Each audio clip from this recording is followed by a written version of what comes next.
තෙරුවන් සරණයි හැම දිනාටම. අදත් අපේ සුපුරුදු දහම් හමුවයි අප මේ පවත්වන්න සූදානම.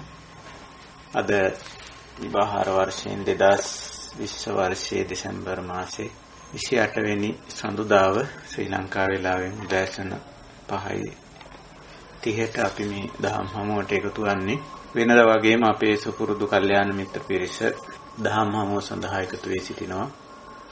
පූජනීය ස්වාමීන් වහන්සේලා මෙහෙණින් වහන්සේලා ඇතුළු කල්යාණ මිත්‍ර පිරිස හැම දිනම අපි ගෞරවයෙන් කල්යාණ මිත්‍රත්වයෙන් පිළිගන්නවා. අපි වෙනදා වගේම දහම් හමුව ආරම්භ කරමු. මේ උතුම් දහම තථාගත දහම අවබෝධ කරගෙන ලෝක සත්‍යය කෙරෙහි අප්‍රමාණ කරුණාවෙන් දේශනා කොට වදාළ තථාගත බුදු පියාණන් වහන්සේ ගෞරවයෙන් සීකරගෙන নমස්කාර පාඨය තුන් වාරයක් කියලා සම්බුද්ධ වන්දනාවෙන් දහම් හමුව ආරම්භ කරමු. නමෝ තස්ස භගවතෝ අරහතෝ සම්මා සම්බුද්දස්ස. නමෝ තස්ස භගවතෝ අරහතෝ සම්මා සම්බුද්දස්ස. නමෝ තස්ස භගවතෝ අරහතෝ සම්මා සම්බුද්දස්ස. සාදු සාදු සාදු. තිරුවන් සරණයි. අවසරයි කල්යාණ මිත්‍ර හැම දෙනාගෙන්ම අපි අපේ ධර්ම අවබෝධයේ පිණිස ඒ වගේම අපේ ධම්මග වැඩිීමේදී අපිට ඇතිවන්නා වූ ගැටලු ප්‍රශ්න ආදී දේ සාකච්ඡා කර ගැනීම පිණිසත් අපි මෙවැනි දහම් හමුවක් ධර්ම සාකච්ඡාවක් පවත්වාගෙන ලබනවා. විශේෂ මාතෘකා තියාගෙන අප මේ දහම් හමුව දැන් පවත්වන්නේ. දැනට අපේ මාතෘකාව අනිශ්චිත විහරණය කියන මාතෘකාවෙන් අපි දහම් සාකච්ඡාව පවත්වාගෙන යනු ලබන්නේ. අපි අනිශ්චිත විහරණය හැමදාමත් කෙටියෙන් මතක් කරගන්නවා. මෙය සඳහන් වෙන්නේ අනිශ්චිතෝච විහෙරති නච කිංචි ලෝකේ උපාදීයති යනුවෙන් මහා සතිපට්ඨාන දේශනාවේ හැම කමඨහනක්ම අග මේ කමඨහනේ අපේක්ෂාව බලාපොරොත්තුව එහෙම නැත්නම් ඒ කමඨහන වැඩිවීමෙන් ඇතිවන කුසලතාව බුදු පියාණන් වහන්සේ දක්වන. ඒ තමයි මේ අනිශ්චිත විහරණය. අනිශ්චිත කියන්නේ යම්කිසි දෙයක් සමග ඇති බැඳීමේ සිදුවන ගුණාත්මක වෙනසක්. ඒ දේ සමග කිසියම් සම්බන්ධතාවක් නැහැ කියලා කියන්න බෑ. සම්බන්ධතාවක් තියෙනවා. නමුත් ඒ සම්බන්ධතාවයේ ගුණාත්මක වෙනසක් ඇති වෙනවා. ඒ පිළිබඳව තණ්හා, මාන, දිට්ඨි වැනි අකුසලතාවන් බැහැර වෙනවා. බැහැර වුණාම ඒ දේ සමග තණ්හා වශයෙන්, මාන වශයෙන්, දිට්ඨි වශයෙන් ඇලීමක් හෝ එසේ නැත්නම් ඒ දේවල් සමග තණ්හා, මාන, දිට්ඨි වශයෙන් ගැටීමක් හෝ එහෙමත් නැත්නම් මුලා වීම එවැනි තත්වයක් නැහැ. දෙයක් කියලා මෙතන අපි අදහස් කරේ පසින්දුරන්ට සහ මනසට ගෝචර වෙන යම් දෙයක්. තවත් විදිහකින් කිව්වොත් මේ දකින, පෙනෙන රූප, අසන, ඇහෙන ශබ්ද, ගන්ධ, රස, පහස වශයෙන් විඳින්න සිදුවන දේවල්. ඒ වගේම මනසින් වටහා ගන්න, මනසට වැටහෙන දේ. මේවා තමයි අපි දේවල් කියලා පොදුයි අදහස් කරේ. ඉතින් ඒවා දකිනවා, අහනවා, විඳිනවා, වටහා ගන්නවා. එතකොට ඒවා සමග සම්බන්ධතාවක් නැහැ කියන්න බෑ. සම්බන්ධතාවක් තියෙනවා. නමුත් ඒ සම්බන්ධතාවයේ තියෙනවා ගුණාත්මක වෙනසක්. සරලව කිව්වොත් ඇලෙන්නේ නැහැ, ගැටෙන්නේ නැහැ, මුලා වෙන්නේ නැහැ.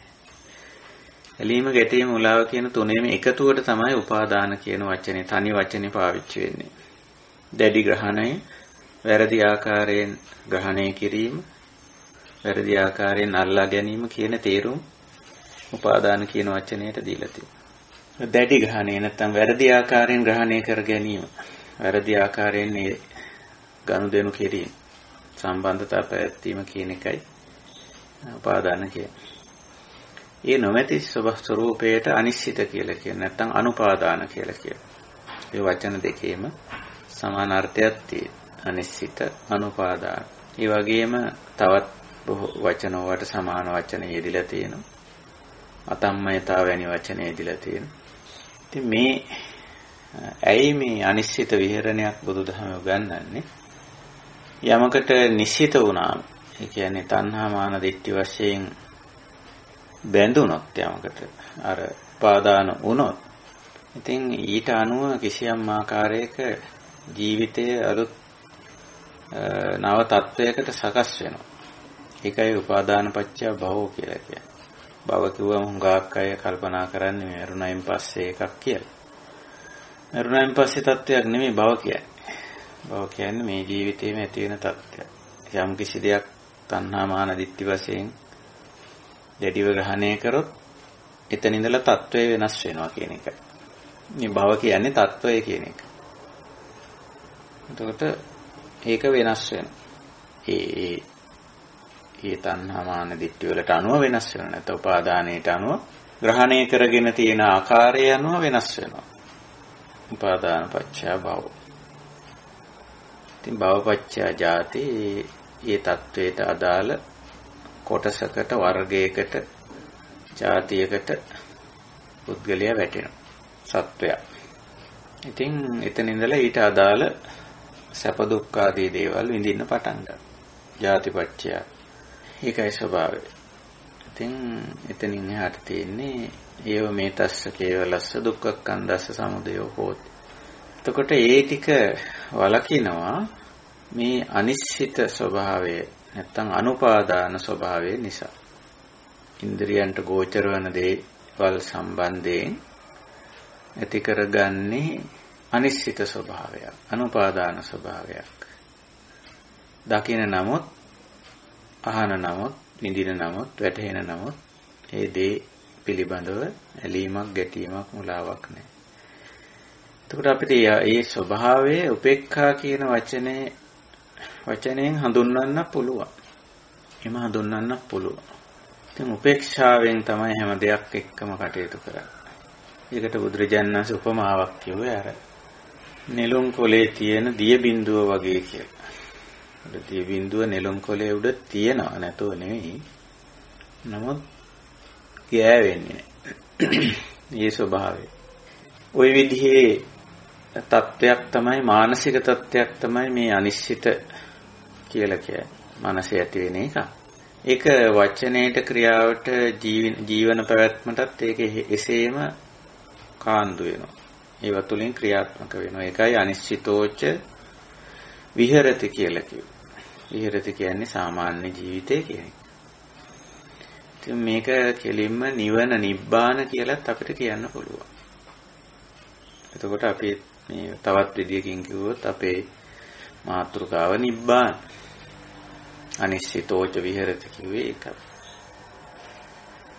හොඳයි, අපි මේ සාකච්ඡාවට, මේ මාතෘකාවෙන් අපි කරගෙන ඉන්න සාකච්ඡාවට දැනට අපි සූත්‍ර තමයි ඉදිරිපත් කරගෙන තියෙන්නේ. ඒතර මේ වෙනකොටත් අපි සූත්‍ර ගණනාවක් සාකච්ඡා කරලා තියෙන. මේ හැම සාකච්ඡාවකින්ම අපි බලාපොරොත්තු වෙන්නේ ඒ සූත්‍රයේ අන්තර්ගතය කොහොමද අපි පුරුදු පුහුණු වෙන්නේ සහ ඒක නිවනට සම්බන්ධ වෙන්නේ. නිබ්බාන පටිසංයුක්ත වෙන්නේ කොහොමද? එහෙම නැත්නම් අනිශ්චිත විහරණය ඇති කරගන්න කොහොමද දායක වෙන්නේ කියලා. ඒ සඳහායි අපි බුද්ධ දේශනා කිට්ටු කරගන්නේ. මේවා ටිකක් තරමක් අපි පෞගේ සාකච්ඡාවේදීත් කිව්වා. ලෞකික දේවල් සම්බන්ධ කරන විස්තර විවරණ නොවේ. ඒක නිසා සමහර කෙනෙකුට මේවා එක්තරා ඒකාකාරී ගතියක් හෝ නීරස ගතියක් වගේ දැනෙන්න පුළුවන්. මොකද එහෙම වෙන්නේ මේ ලෞකිකත්වයට බර මනස්වලට සාමාන්‍යයෙන් අධ්‍යාත්මික පැත්තට බර සාකච්ඡා කරනකොට ඒක එච්චරම මේ ග්‍රහණය කරගන්න රුචියක් තියෙන්නේ නැහැ මනසේ. ඒක බුදුරජාණන් වහන්සේම දේශනා කරලා තියෙනවා. තමන්ගේ ශ්‍රාවක පිරිස අතර ඇති වෙන ගැටලුවක් හැටියට. නිබ්බාන පටිසංයුක්ත දේශනා කරන විට නසුස්සු සම්ති නසෝතං ඕදහන්ති න අඤ්ඤා චිත්තං උපට්ඨපෙන්ති ආදී වශයෙන් ඒවට වැඩිය කන් යොමු කිරීමක් අවධානය යොමු කිරීමක් නැති නිසා මතක තබා ගැනීමත් ටිකක් අඩු වෙනවා. ඒ පිළිබඳව භාවිතේ එතකොට කොහොමදත් අඩු වෙනවා කියලා. ඉතින් ඒක නිසා අපිට මේ දේශනා හුඟක් සාවධානව සංසුන්ව කියවන්න ඕන, සාකච්ඡා කරන්න ඕන, තේරුම් ගන්න ඕන. ඉතින් භාවිතය තම තමන්ගේ වැඩ පෞද්ගලික කාර්යයක් ඒක. භාවිත කරන තරමට අනිශ්චිත විහරණය ගොඩනගා ගන්න පුළුවන්කම තියෙනවා. හොඳයි අපි සාකච්ඡා කරගෙන ආපු සූත්‍රයට අවධානය යොමු කරන්න කැමතියි. අපි දන්නවා අපි මේ වන විට සාකච්ඡාවට භාජනය කරන්නේ මජ්ක්‍ධිම නිකායේ උපරිපන්නාසකේ කියන්නේ තුන්වෙනි කොටස.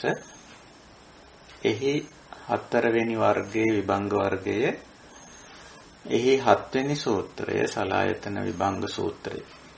ඒක තමයි අපි සාකච්ඡාවට අරගෙන තියෙන්නේ දැනට. විභංග කියන වචනේ අපි කතා කරා විස්තර කිරීම, වැඩිදුර විස්තර කිරීම කියන එකයි. ඉතින් ආයතන 6 හැමෝම දන්නවා. චක්කු සෝත ගාන જીවහා කාය මන කියලා. අපි හැමෝටම ඉන්ද්‍රිය පහක් සහ මනසක් තියෙනවා. මනසත් ඉතින් ඉන්ද්‍රියක් හැටියට තමයි විවහාර කරන්නේ, මනින්ද්‍රිය කියලා. මේවා ක්‍රියාත්මක වෙන අවස්ථාවක් තිබෙනවා. ක්‍රියාත්මක වෙන අවස්ථාවක් තිබෙනවා. ඒවට අදාළ අරමුණු ගනිමින් විඥාන සම්බන්ධතාවක් සහිතව ක්‍රියාත්මක වීමක් තියෙනවා. ඒ ක්‍රියාත්මක වීමට තමයි ඇත්තටම ආයතන කියන්නේ. ඒ ක්‍රියාත්මක වීමෙන් නිසා යම් යම් ප්‍රතිඵල නැත්නම් ආයතනික ඵල කියලා අපිට ඒවට කියන්න පුළුවන් ඇති වෙනවා. ඉතින් ඒක තමයි ඉතින් සාමාන්‍යයෙන් අපේ කායික මානසික ක්‍රියාකාරීත්වය කියලා කියන්නේ. කාය මනස දෙක ක්‍රියාත්මක වීම කියලා අපි සාමාන්‍යයෙන් කියන්නේ ඕක. සාමාන්‍ය කෙනෙක් ජීවත් වෙනවා කියලා කියන්නේ ඕක.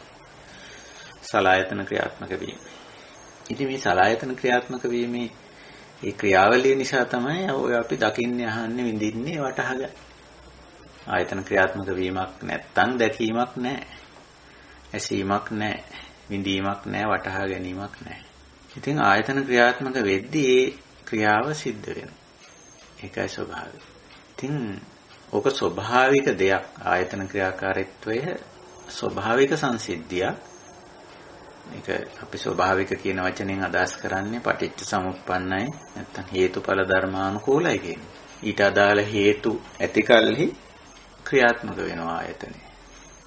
මේක අපි දන්නවා විස්තර වෙලා තියෙන විදිහේ චක්කුංච පටිච්ච රූපේච uppajjati චක්කු විඥානං තින්නං සංගති පස්සෝ ආදී වශයෙන් අඩුම වශයෙන් ඔය හතර ඉන්ද්‍රියයි අරමුණයි විඥානයයි පස්සයයි ක්‍රියාත්මක වෙන්න ඕනේ. එතනින් පස්සේ තමයි ඉතින් පස්සපච්චය වේදනා යම් වේදේති තං සංජානාති ආදී වශයෙන් පසුවට මානසික ඵල සිද්ධ වෙනවා. ඒක මානසික විතරක් නෙවෙයි, ඒවා වචී කාය වශයෙන්ත් ක්‍රියාත්මක වෙන්න පටන් ගන්නවා. ඉතින් ওই විදිහයි ඔය සංසිද්ධිය. එතකොට අපි ඔය බුදුදහමේ ඔය ආයතන 6 විභංග කරලා විස්තර කරලා ඉදිරිපත් කරන්නේ ඇයි? මේ ආයතන 6 ක්‍රියාත්මක වීම හරහා තමයි අපි සැප දුක් විඳීම, කර්ම සිදු කිරීම, කෙලෙසීම හෝ පිරිසිදු වීම මෙන්න මේවා සිද්ධ වෙන්නේ. ඉතින් ඒවා ක්‍රියාත්මක වෙද්දී තමයි. ඉතින් ඇත්තටම බැලුවොත් ආයතන ක්‍රියාත්මක වීම කියන එක ස්වභාවික සංසිද්ධියක්. අපි මේ පිළිබඳ අවබෝධයක් නැතිකම සහ ඒවා ක්‍රියාත්මක වෙද්දී අපි සතිමත් නොවීම, සබුද්ධික නොවීම සහ වීරිය පවත්වා නොගැනීම නිසා බොහෝ වෙලාවට අපි ආයතනයක් ක්‍රියාත්මක වෙද්දී මනස අපිරිසිදු වෙන්නේ ඉඩ තියෙනවා. ඒක නිසා මනස පිරිසිදු කර ගැනීම සඳහා අපිට සිද්ධ වෙනවා මේ ආයතන ක්‍රියාකාරීත්වයේදී කිසියම් ආකාරයක සතිපට්ඨානයක් සිහිනුවන පවත්වා ගැනීමක් කරන්නට. ඒකයි. ඉතින් ඔන්න ඔය වගේ දෙයක් මෙතන අපි කතා කරන්නේ මේ ආයතන විභංග සූත්‍රයේදී සලායතන විභංග සූත්‍රයේදී.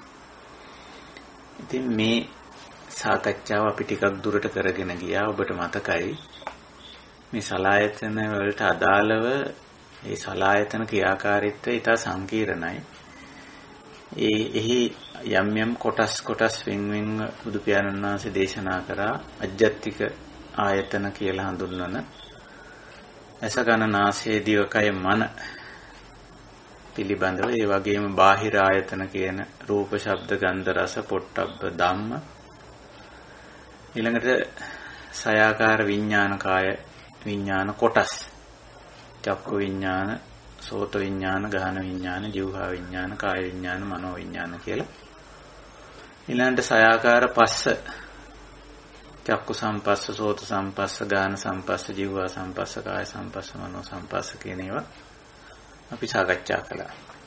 ඉතින් ඔය දක්වා බැලුවොත් ඉන්ද්‍රිය අරමුණ විඥාන පස්ස අත් වශයෙන්ම ඔය හතර අත්‍යවශ්‍යයි ආයතනයක් බවට පත් වෙයි. ආයතන ක්‍රියාකාරීත්වය ආරම්භ වෙන්නේ ඔය හතර තින්නම් සංගති පස්සෝ වෙලා. ඉතින් එතනින් පසුව ආයතන ක්‍රියාකාරීත්වයෙන් පසුව සිද්ධ වෙන දේවල් එතන ඉඳලා බුදු පියාණන් වහන්සේ පැහැදිලි කරනවා. එතන ඉඳලා තියෙනවා අට්ඨාරස මනෝ පවිචාර, මනෝ උපවිචාර. මම එදා ඊට කෙටියෙන් උපවිචාර කියන වචනේ ගැන අවධානය යොමු කරා. උපවිචාර කියන්නේ උපවිචරති, උපවිචරණ වගේ වචන දිහා බලපුවාම ඒවට පාලි ශබ්දකෝෂ ඉදිරිපත් කරලා තියෙන අර්ථ උනත් ඔබට හොයාගන්න පුළුවන්. අපි කිව්වා මේවට අපි පාවිච්චි කරන මෘදුකාංගය ඇතුලේ පාලි ඩික්ෂනරි නැත්නම් පාලි ශබ්දකෝෂය ඇතුළත් කරලා තියෙනවා. සමීපව හැසිරෙනවා, ළඟ හැසිරෙනවා, සමීපයේ හැසිරෙනවා වගේ අදහසක් තමයි මේ වචනවල තියෙන්නේ. එතකොට මනෝ උපවිචාරය යනවා. මනෝ උපවිචාර කියන්නේ කුමක්ද? උපවිචාර කියන්නේ ළඟ හැසිරෙනවා, වටේ කරකැවෙනවා කියන වගේ අදහසක්. යනවා මනෝ උපවිචාර. සයාකාර නෙවෙයි, අට්ඨාරස 18 ආකාර මනෝ උපවිචාර. මනෝ කිව්වම අපි දන්නවා හිත හඳුන්වන වචන තුනක් බුදුරජාණන් වහන්සේ පාවිච්චි කරලා තියෙනවා. චිත්තං ඉතිපි, මනෝ ඉතිපි, විඥානං ඉතිපි කියලා. සමහරු මේවා අර්ථකථනය කරන්න යද්දී මේ ලොකු පටලැවිලි හදාගන්න මේවා මේ තුනක් කියලා සමහරු කියන්න උත්සාහ කරනවා. චිත්ත, මනෝ, විඥාන කියන්නේ තුනක් කියලා. නැහැ. මනසේම ගති ලක්ෂණ තුනක් මේ. දැන් චිත්තං කියන අවස්ථාව, චිත්තං කියලා හඳුන්වන්නේ චේතනා ලක්ෂණය. සිතවිලි පහල කරගන්න ස්වභාවය.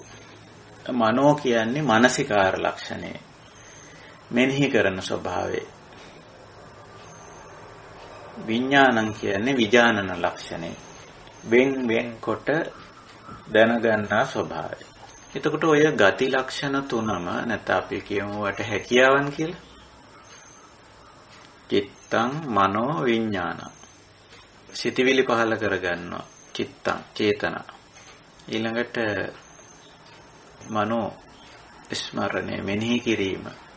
නැවත නැවත සිහි එකම දේ වුණත් නැවත සිහි කැඳවා ගැනීම.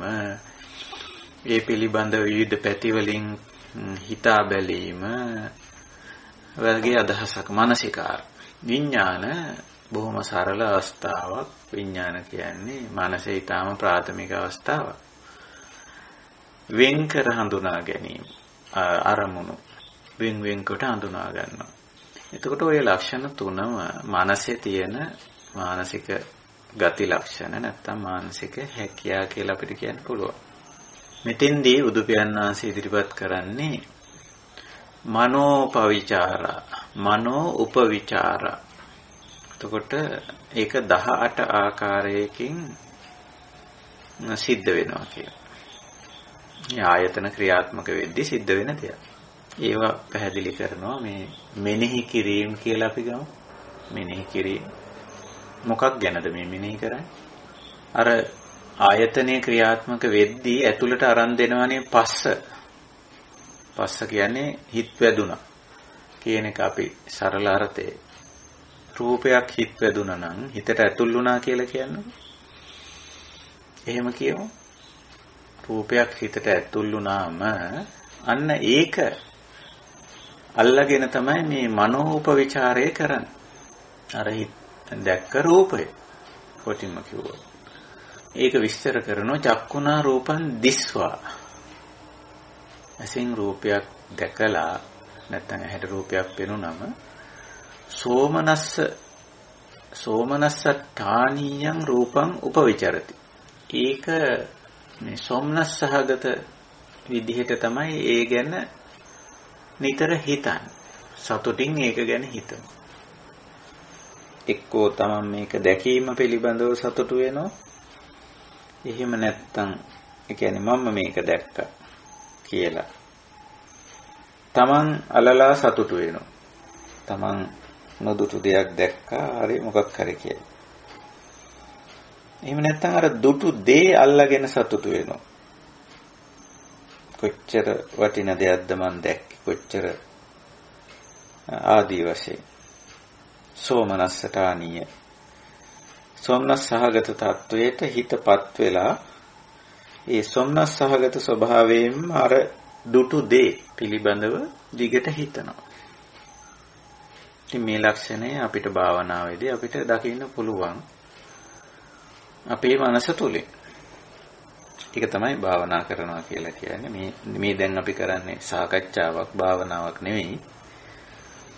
නමුත් අපිට සාමාන්‍ය වෙලාවෙදී කතා බහින් තොරව වැඩ කටයුතු කරන වෙලාවලට අපිට තේරෙනවා සමහර දේවල් දැක්කම සතුටුයි. සමහර පුද්ගලයෝ දැක්කම සතුටුයි. සමහර ස්ථාන ස්වභාවයන් දේවල් දැක්කම සතුටුයි.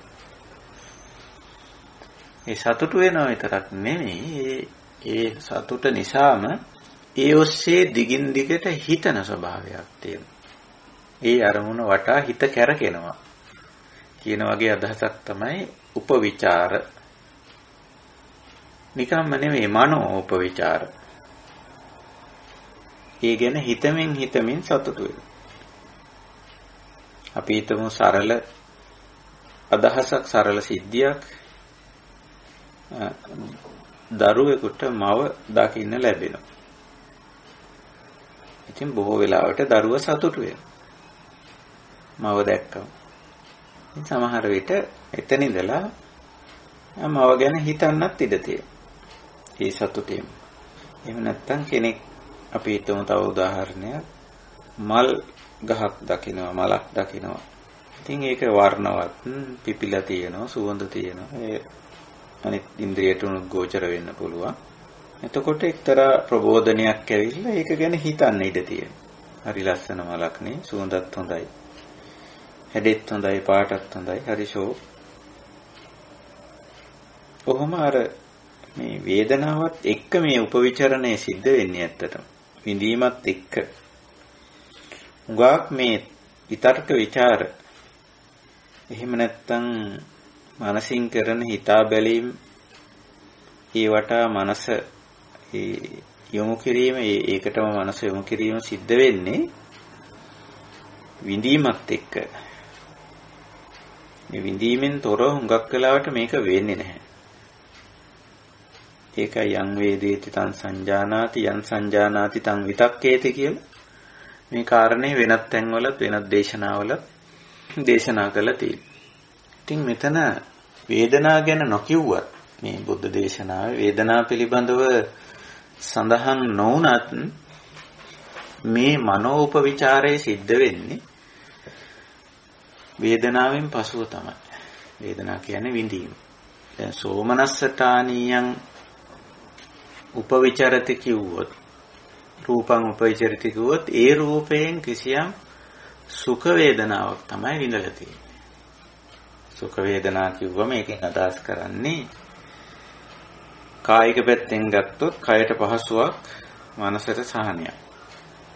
ඉතින් යමක් දැක්කම කායික පහසුවක් ඇති වෙන්නේ නැහැ. මනසට සහනයක් මනස ප්‍රබෝධනය වීමක් තමයි සිද්ධ වෙන්නේ. මනෝ සම්පස්සජා සුඛ වේදනා.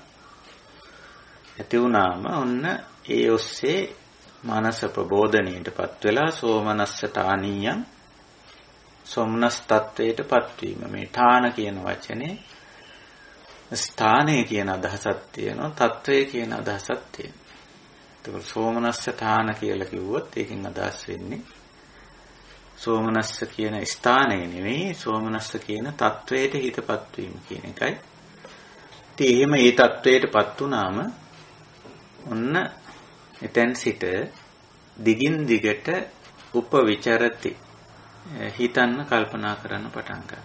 ඉතින් මේවා අර භාවනාවේදී හසු වෙන දේවල් අපි අපේ මනසට අවධානය යොමු කරගෙන හිටියොත් විතරයි මේ කියන දේවල් හසු වෙන්නේ ඇත්තට.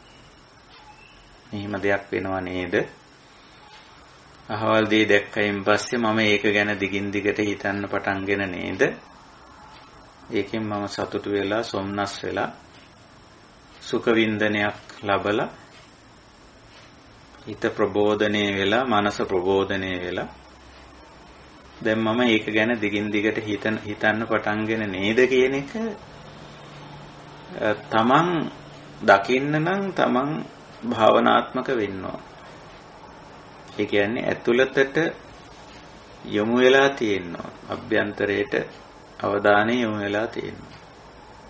සතිය ඇතුළේ පිහිටලා තියෙනවා. බුදුරජාණන් වහන්සේ ඒක දේශනා කරලා තියෙනවා අජ්ජත්තමේව චිත්තං සම්තිට්ඨති සම්නිසීදති ඒකෝදි හෝති සමාධියති කියලා. මේ ඇතුළත හිත පිහිටීම කියන කාරණේ. අජ්ජත්තමේව කියන්නේ ඇතුළතම කියන එකයි. චිත්තං හිත සම්තිට්ඨති ඇතුළතම සිටිනවා පවතිනවා. සම්නිසීදති ඇතුළතම තැම්පත්ව තියෙනවා. ඒකෝදි හෝති එක් අරමුණක ඇතුළත තමන්ගේ සිතවිලි රටාවටම අවධානය යොමු වෙලා සමාධියති. ඒ තුලින්ම හිත සංසුන් වෙලා තියෙනවා. ඕක භාවනාවේදී අපි දකින අත්දැකීමක්, අපි විඳින අත්දැකීමක්, ඒක අපි ලබන අත්දැකීමක්. ඉතින් අන්න එහෙම අවස්ථාවක් භාවනාවේදී ඒ අවස්ථාවට ආවොත් තමයි අපේ මනෝපවිචාරය අපිට දැක ගන්න පුළුවන්කම තියෙන්නේ. මේ මනෝපවිචාරය කෙරෙන්නේ කොහොමද කියලා සෝමනස්සතානීයද, දෝමනස්සතානීයද, උපේක්ඛාතානීයද කියලා මේකේ තත්ත්ව තුනක් බුදු පියාණන් වහන්සේ පැහැදිලි කරනවා. ඊළඟට කියනවා රූපේ දැකලා සමහර වෙලාවට දෝමනස්සතානීය රූපං දිස්වා චක්කුණා රූපං දිස්වා දෝමනස්සතානීයං රූපං උපවිචරති. සමහර විට යමක් දැක්කම දොම්නස් වෙනවා. හිත නිකන් දෝමනස්ස කියන එක වචනයට ටිකක් නගන්න හරි අමාරුයි. හිත නිකන් අපහසුතාවයට වගේ කිසියම්පත් වීමක් සිද්ධ වෙනවා. දෝමනස්ස කියලා අපි ඒක නොසතුට කියලා අපි ඒකට කියමු. නොසතුටු තත්වයටපත් වෙනවා. ඒ විදිහට. ඉතින් ඒ තත්වයටපත් වුණාම මොකද වෙන්නේ? දැන් මේ සෝමනස්සතානීය දෝමනස්සතානීය දෙකේ ඉදිරි පියවර කියලා අපි කිව්වොත් මොකක් විය හැකිද? දැන් සෝමනස් සහගත විදිහට යමක් පිළිබඳව සිටීම, දැක්ක දේ ගැන සිටීම. දැන් මේවයි මොකොත් කුසල අකුසල කියන කතාවක් කියවෙන්නේ නැහැ. මේවා ඇත්තටම ධර්මතාව විදිහට බුදු පියාණන් වහන්සේ පෙන්වන්නේ මේ සෝමනස්සතානීයං රූපං උපවිචරති කියන එක හෝ දෝමනස්සතානීයං රූපං උපවිචරති කියන එක කුසල අකුසල වශයෙන් හඳුන්වා දීමක් කරන්නේ නැහැ. ඒ කියන්නේ කොටින්ම හොඳයි හෝ නරකයි කියලා කීමක් නැහැ. ඒ ස්වභාවය පෙන්වනවා, ධර්මතාවය පෙන්වනවා. ධර්මතාවය පෙන්වනවා. හැබැයි අපි දැනගන්න ඕනේ හිත සොම්නස් සහගත විදිහට යම්කිසි රූපාරම්මණයක් නැත්නම් දැක්ක දෙයක්. ඉතිරියවත් අපි ගමු.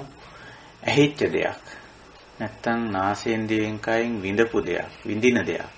මේකේ වර්තමාන අර්ථයෙන් නෙවෙයි අරන් තියෙන්නේ රූපන් දිස්වා කියලා. දිස්වා කියනකොට ඒක දැකලා ඉවරයි. සද්දං සුත්වා කියලා අරන් තියෙන්නේ.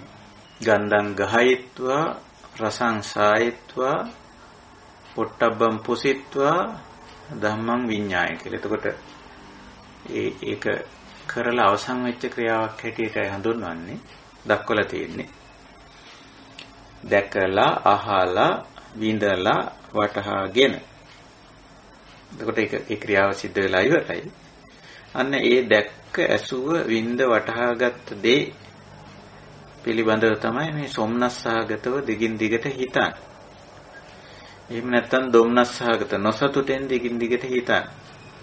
එතකොට මේ උපවිචාරයේ තියෙන ගැටලුව තමයි දිගින් දිගට සොම්නස්සහගතව හිතනකොට ඒ හිත යම් විදිහක මේ ඒ හිතන දේ සමග දැඩි බැඳීමකට නැත්නම් අපි ඔකට කියන රාග කියලා. රාග තත්වයට රාගානුසය.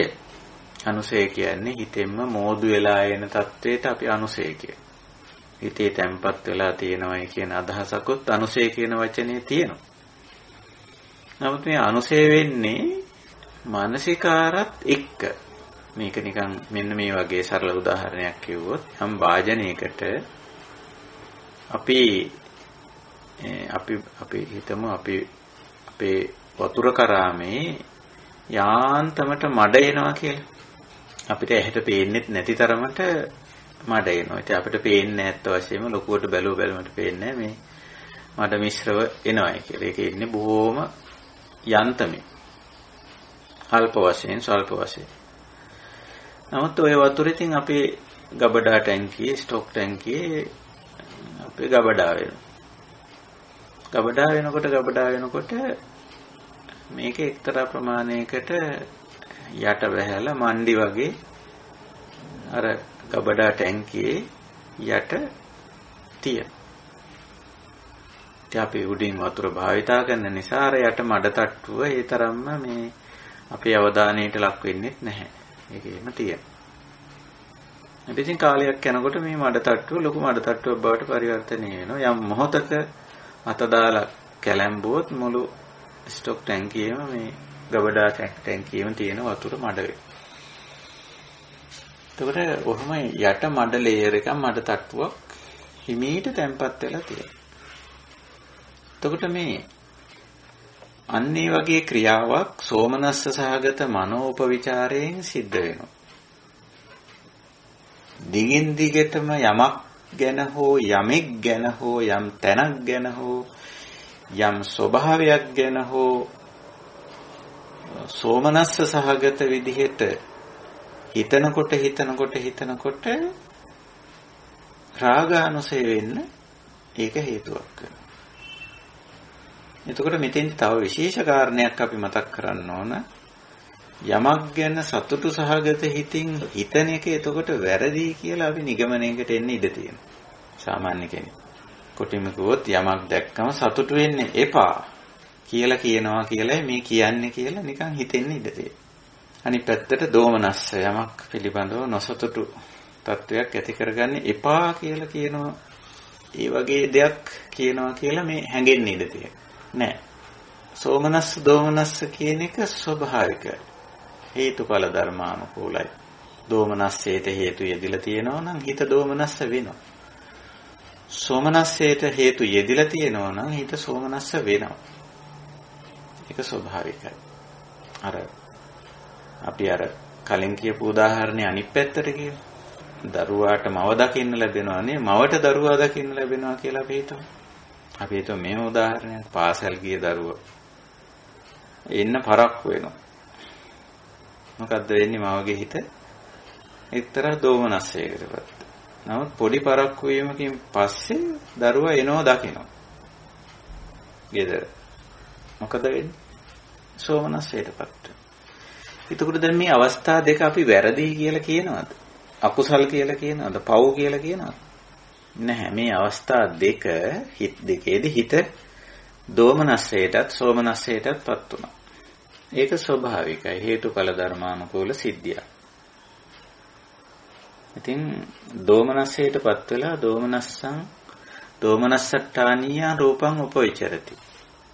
අර දරුවා ප්‍රමාද වෙනකොට හිත දොම්නසටපත් වෙලා ඒ ඔස්සේ අම්මා කල්පනා කරන්න ඉඩ තියෙනවා. හැබැයි එහෙම කල්පනා කරලා සමහරට ළමයා ගැන තරහක් ඇති කරගන්නත් ඉඩ තියෙනවා. තරහක් ඇති කරගෙන තිබුණොත් අර ගෙදර එනවා දැක්කම සතුට වෙනව වෙනුවට ඒ ළමයාට හොඳටම බනින්න ඉඩ තියෙනවා. දොස් කියන්න ඉඩ තියෙනවා. නැත්තම් තරවටු කරන්න පහර දීමක් වුණත් කරන්න ඉඩ තියෙනවා. ඒ මොකද අර දෝමනස්ස තානියං මනෝපවිචාර මනෝ උපවිචරති. ඒ ඔස්සේම හිතුව නිසා. දැන් එතකොට මෙතෙන්දී අපි එහෙනම් දෝමනස්සයට සෝමනස්සයට හේතු යෙදෙනවා. අපි එවැනි අවස්ථාවල අපේ මනස කෙසේ හසුරවා ගත යුතුද කියලා. දැන් ඔය අපි කතා කරන උදාහරණෙම ගත්තොත් ළමෙක් ප්‍රමාද වෙන්න පුළුවන්. එහෙම නැත්නම් හවසට සාමාන්‍යයෙන් වැඩ අවසන් කරලා ගෙදර එන ස්වාමි පුරුෂයා හෝ භාර්යාව ප්‍රමාද වෙන්න පුළුවන්. එතකොට කිසියම් දොම්නසක් ඇති වෙන්න ඉඩ තියෙනවා. එතකොට එතෙන්දී අපි ඒ දෝමනස්සෙම හිතන්න පටන් ගත්තොත් උපවිචාරය කළොත් විතරක ਵਿਚාර කළොත් බොහෝ විට පටිඝානුසය එන්න ඉඩ තියෙනවා. ද්වේෂය එන්න ඉඩ තියෙනවා. ඒකනේ ඔය හැන්දෑවට ඒ වගේ සමහර ගෙවල් වල රණ්ඩු තියෙන්නේ. ප්‍රමාද වී පැමිණීම ගැන සේවා ස්ථානවලත් එහෙම රණ්ඩු තියෙනවා. දැන් ප්‍රමාද වෙනකොට දෝමනස්සට්ඨානීයං රූපං උපවිචරති. හිත දොම්නසටපත් වෙලා දොම්නසින් හිතන්න පටන් ගන්නවා. ඉතින් මොකද වෙන්නේ? පටිඝානුසය හිතේ ඩිංග මණ්ඩි වහිනවා. හිතේ යට ඇති වෙනවා. ඇත්තට මේක මේ හිත තුලින්ම මතුවලා ඉන එකක්. මෙතන විශේෂ දේ තමයි අපේ ප්‍රමාද වීම සහ ප්‍රමාද වීම හරහා ඇති වෙන දෝමනස්සය දෙක ප්‍රඥාවෙන් කල්පනා නොකිරීම. දරුවා ප්‍රමාද වීමට එහෙම නැත්නම් හවස ගෙදර එන ස්වාමි පුරුෂයා හෝ භාර්යාව ප්‍රමාද වීමට එහෙම නැත්නම් යම්කිසි වැඩක් යොදාගත්තම අනිත් ඒ වැඩේට එනවා කියලා කියපු අනිත් පාර්ශවයේ පුද්ගලයා ප්‍රමාද වීම යම් හේතු නිසා සිදුවිය හැකි. සිදු වෙන්න පුළුවන්. ඒ ප්‍රමාද වෙන්න හේතුවක් යෙදුණා නම් ප්‍රමාද වෙනවනේ. වාහනයකින් එන මිනිස්සයා නම් වාහනේ අතරමඟ කැඩුණා නම් අනිවාර්යෙන් ඒක ප්‍රමාද වෙන්න හේතුවක් වෙනවා. ඉතින් මේ වගේ නොඑක් දේවල් වෙන්න පුළුවන්. සමහර විට එවැනි තත්ත්වයකට ඥානාන්විතව ප්‍රඥාන්විතව හිතනවා වෙනුවට දෝමනස්සට්ඨානීයං රූපං උපවිචරති. අර දොම්නස් සහගත සිතින්ම ඒ සිද්ධිය පිළිබඳව හිතන්න පටන් ගන්නවා. ඒකයි. එතකොට එන්නේ පටිඝානුසය. සොම්නසින්ම හිතුවොත් එන්නේ රාගානුසය. අපි හිතමු මෙහෙම සිද්ධියක්. ඉතින් වෙලාවටම ආවා. එහෙම නැත්නම් වෙලාවටත් කලින් ආවා. දැන් සමහර වැඩ අපි යොදාගත්තම සමහර අය වෙලාවටත් කලින් එනවා. ඉතින් එහෙම වුණාම හරි සතුටුයි. සෝමනස්ස. ඉතින් එතනත් අපි තියෙන්නේ ඉතින් එතන සතුටු වෙන එක වැරදිද? අකුසලයක්ද? අපේ වැඩේට කියපු අය වෙලාවටත් කලින් ආවා. ඉතින් වැරද්දක් එතන නෑ. අකුසලයක් නෑ ඒ සතුටු වීම පිළිබඳ. ඒ කල්තියා පැමිණීම හේතුඵල ධර්මානුකූලව අපි විමසා බැලිය යුතුයි. ඔබ කලින්ම ආවා. කොහොමද කලින් එන්න පුළුවන් උනේ? ඉතින් එතකොට එයා කියයි. මම කල්තියා නැගිට්ටා මෙහෙම වුණා. එනකොටම වාහනේත් හම්බ වුණා. ඉතින් ඉක්මනට එන්න පුළුවන්. එතකොට එතන තියෙනවානේ හේතුඵල. ඊට අදාළ හේතු මාලාවක් යෙදිලා තියෙනවානේ. එතකොට අපි ඒ පැත්තයි දකින්න ඕන. එතකොට තමයි මේ සිද්ධියේ ඒ සෝමනස්සතානීය සිද්ධිය තුළින් අපිට යම්කිසි ප්‍රඥාවක් යම්කිසි අපිට වැදගත් වෙන යමක් මතු කරගන්න පුළුවන් වෙනවා. එහෙම නැතුව සෝමනස්සතානීය සිද්ධියකින් ඒ විදිහටම මනෝපවිචාරයේ විතර්ක විචාර කෙරුවොත් රාගාංශයට වැටෙන්න ඉඩ තියෙනවා. ඒකයි. ඉතින් මෙතෙන්දී අපිට ප්‍රඥාව කිට්ටු කරගන්න වෙනවා මේ අවස්ථාවේ. එහෙම නොවුනොත් සෝමනස්සතානීය මනෝපවිචාරය, දෝමනස්සතානීය මනෝපවිචාරය යම් ආකාරයකට අනුසය ධර්ම දෙකකට රාගානුසය සහ පටිඝානුසය කියන අනුසය ධර්ම දෙකට දායක වෙන්න නැත්නම් ඒ අනුසය ධර්ම ඇති කරන්න හේතු වෙන්න ඉඩ තියෙනවා. ඉතින් අපි භාවනාත්මක වුණාම අපි සොම්නසක් ඇති වුණාට දොම්නසක් ඇති වුණාට යම්කිසි සිද්ධියක් නිසා නේක වෙන්නේ. ඒ සිද්ධිය ප්‍රඥාවෙන් මෙනෙහි කරලා බලමු. එතකොට දැන් මෙතෙන්දී අපිට ගන්න වෙනවා අධ්‍යාහාර වශයෙන් කියන්නේ අපි හිතා ගන්න වෙනවා ප්‍රඥාවට පැමිණිලා ඒක පිළිබඳව හිතනවා. සොම්නසින් දොම්නසින් නෙවෙයි ප්‍රඥාවට පැමිණිලා හිතනවා. ප්‍රඥාවෙන් හිතන ප්‍රමාද වීම ගැන නුවණින් කල්පනා කරනවා. යෝනිසෝච මනසිකාරෝ පච්චවෙක්කනා කියන වචන අපි අහලා තියෙනවනේ. ඒ තමයි යමක් නුවණින් කල්පනා කිරීම පිළිබඳ බුදුරජාණන් වහන්සේගේ උන්වහන්සේ දේශනා කර වචන. ඒතර අපි සෝමනසක් ඇතිවීම හෝ දොමනසක් ඇතිවීම හේතුඵල ධර්මානුකූලයි. ඒ පිළිබඳව අපි පච්චවෙක්කනා කරන්න ඕනේ. එහෙම නැත්නම් අනුපස්සනා කරන්න ඕනේ. එහෙම නැත්නම් පජානාති නුවණින් විමසන්න ඕනේ. එතකොට ප්‍රඥාවෙන් ඒ දිහා බැලුවොත් ඒ සොම්නසට හේතු වුණු කාරණේ හෝ දොම්නසට හේතු වුණු කාරණේ ක්ලේශයක් උපදින්න හේතු වෙන්නේ නැහැ. ඒකයි. ඊළඟට මේකේ තවත් තුන්වෙනි යෙදුමක් තියෙනවා. රූපං චක්කුණා රූපං දිස්වා උපේක්ඛාඨානියං රූපං උපවිචරති කියලා. සෝතේන සද්දං සුත්වා කනින් ශබ්දයක් අහලා නාසයෙන් ගඳ සුවඳක් විඳලා දිවෙන් රසයක් විඳලා කයින් පහසක් විඳලා මනසින් යම් කරුණක් වටහාගෙන උපේක්ඛාඨානියං රූපං උපවිචරති කියලා. ඒක ගැන හිතනවා උපේක්ෂා සාගතව කියලා. මෙතන මේ උපේක්ෂාව අපි පොඩ්ඩක් තෝරගන්න අවශ්‍යයි. මේ උපේක්ෂාව මේ වගේ තැනක යෙදෙනකොට මේ හුඟක් වෙලාවට යෙදෙන්නේ උපේක්ෂාව කියන්නේ මධ්‍යස්ථ හිත කියන්නේ.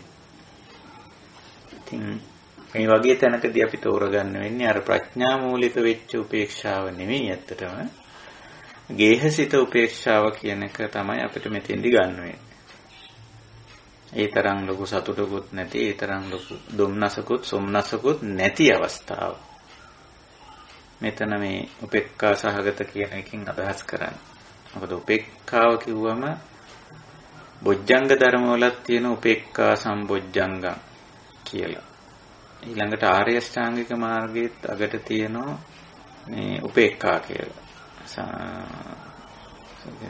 අවසාන සමාධිය අපි සලකන්නේ ඒ අවස්ථාව සම්මා සමාධි කියන අවස්ථාව.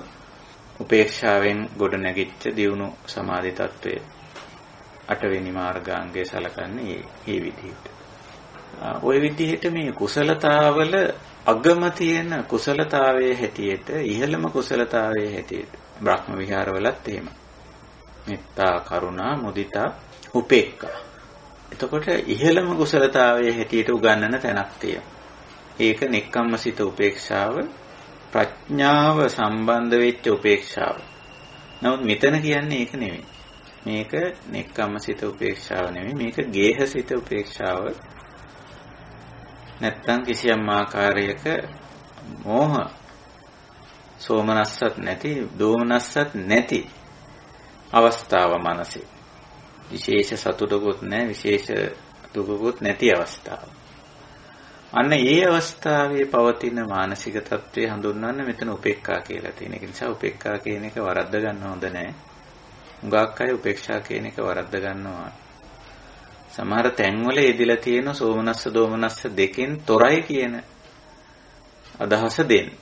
සාමාන්‍ය සතිපට්ඨාන දේශනාවේදී නම් වේදනා තන හඳුන්වන්නේ මේ ස්වභාවය අදුක්ඛ අසුඛ වේදනා කියලා. පිළීමකුත් පිනවීමකුත් නැති తත්වය.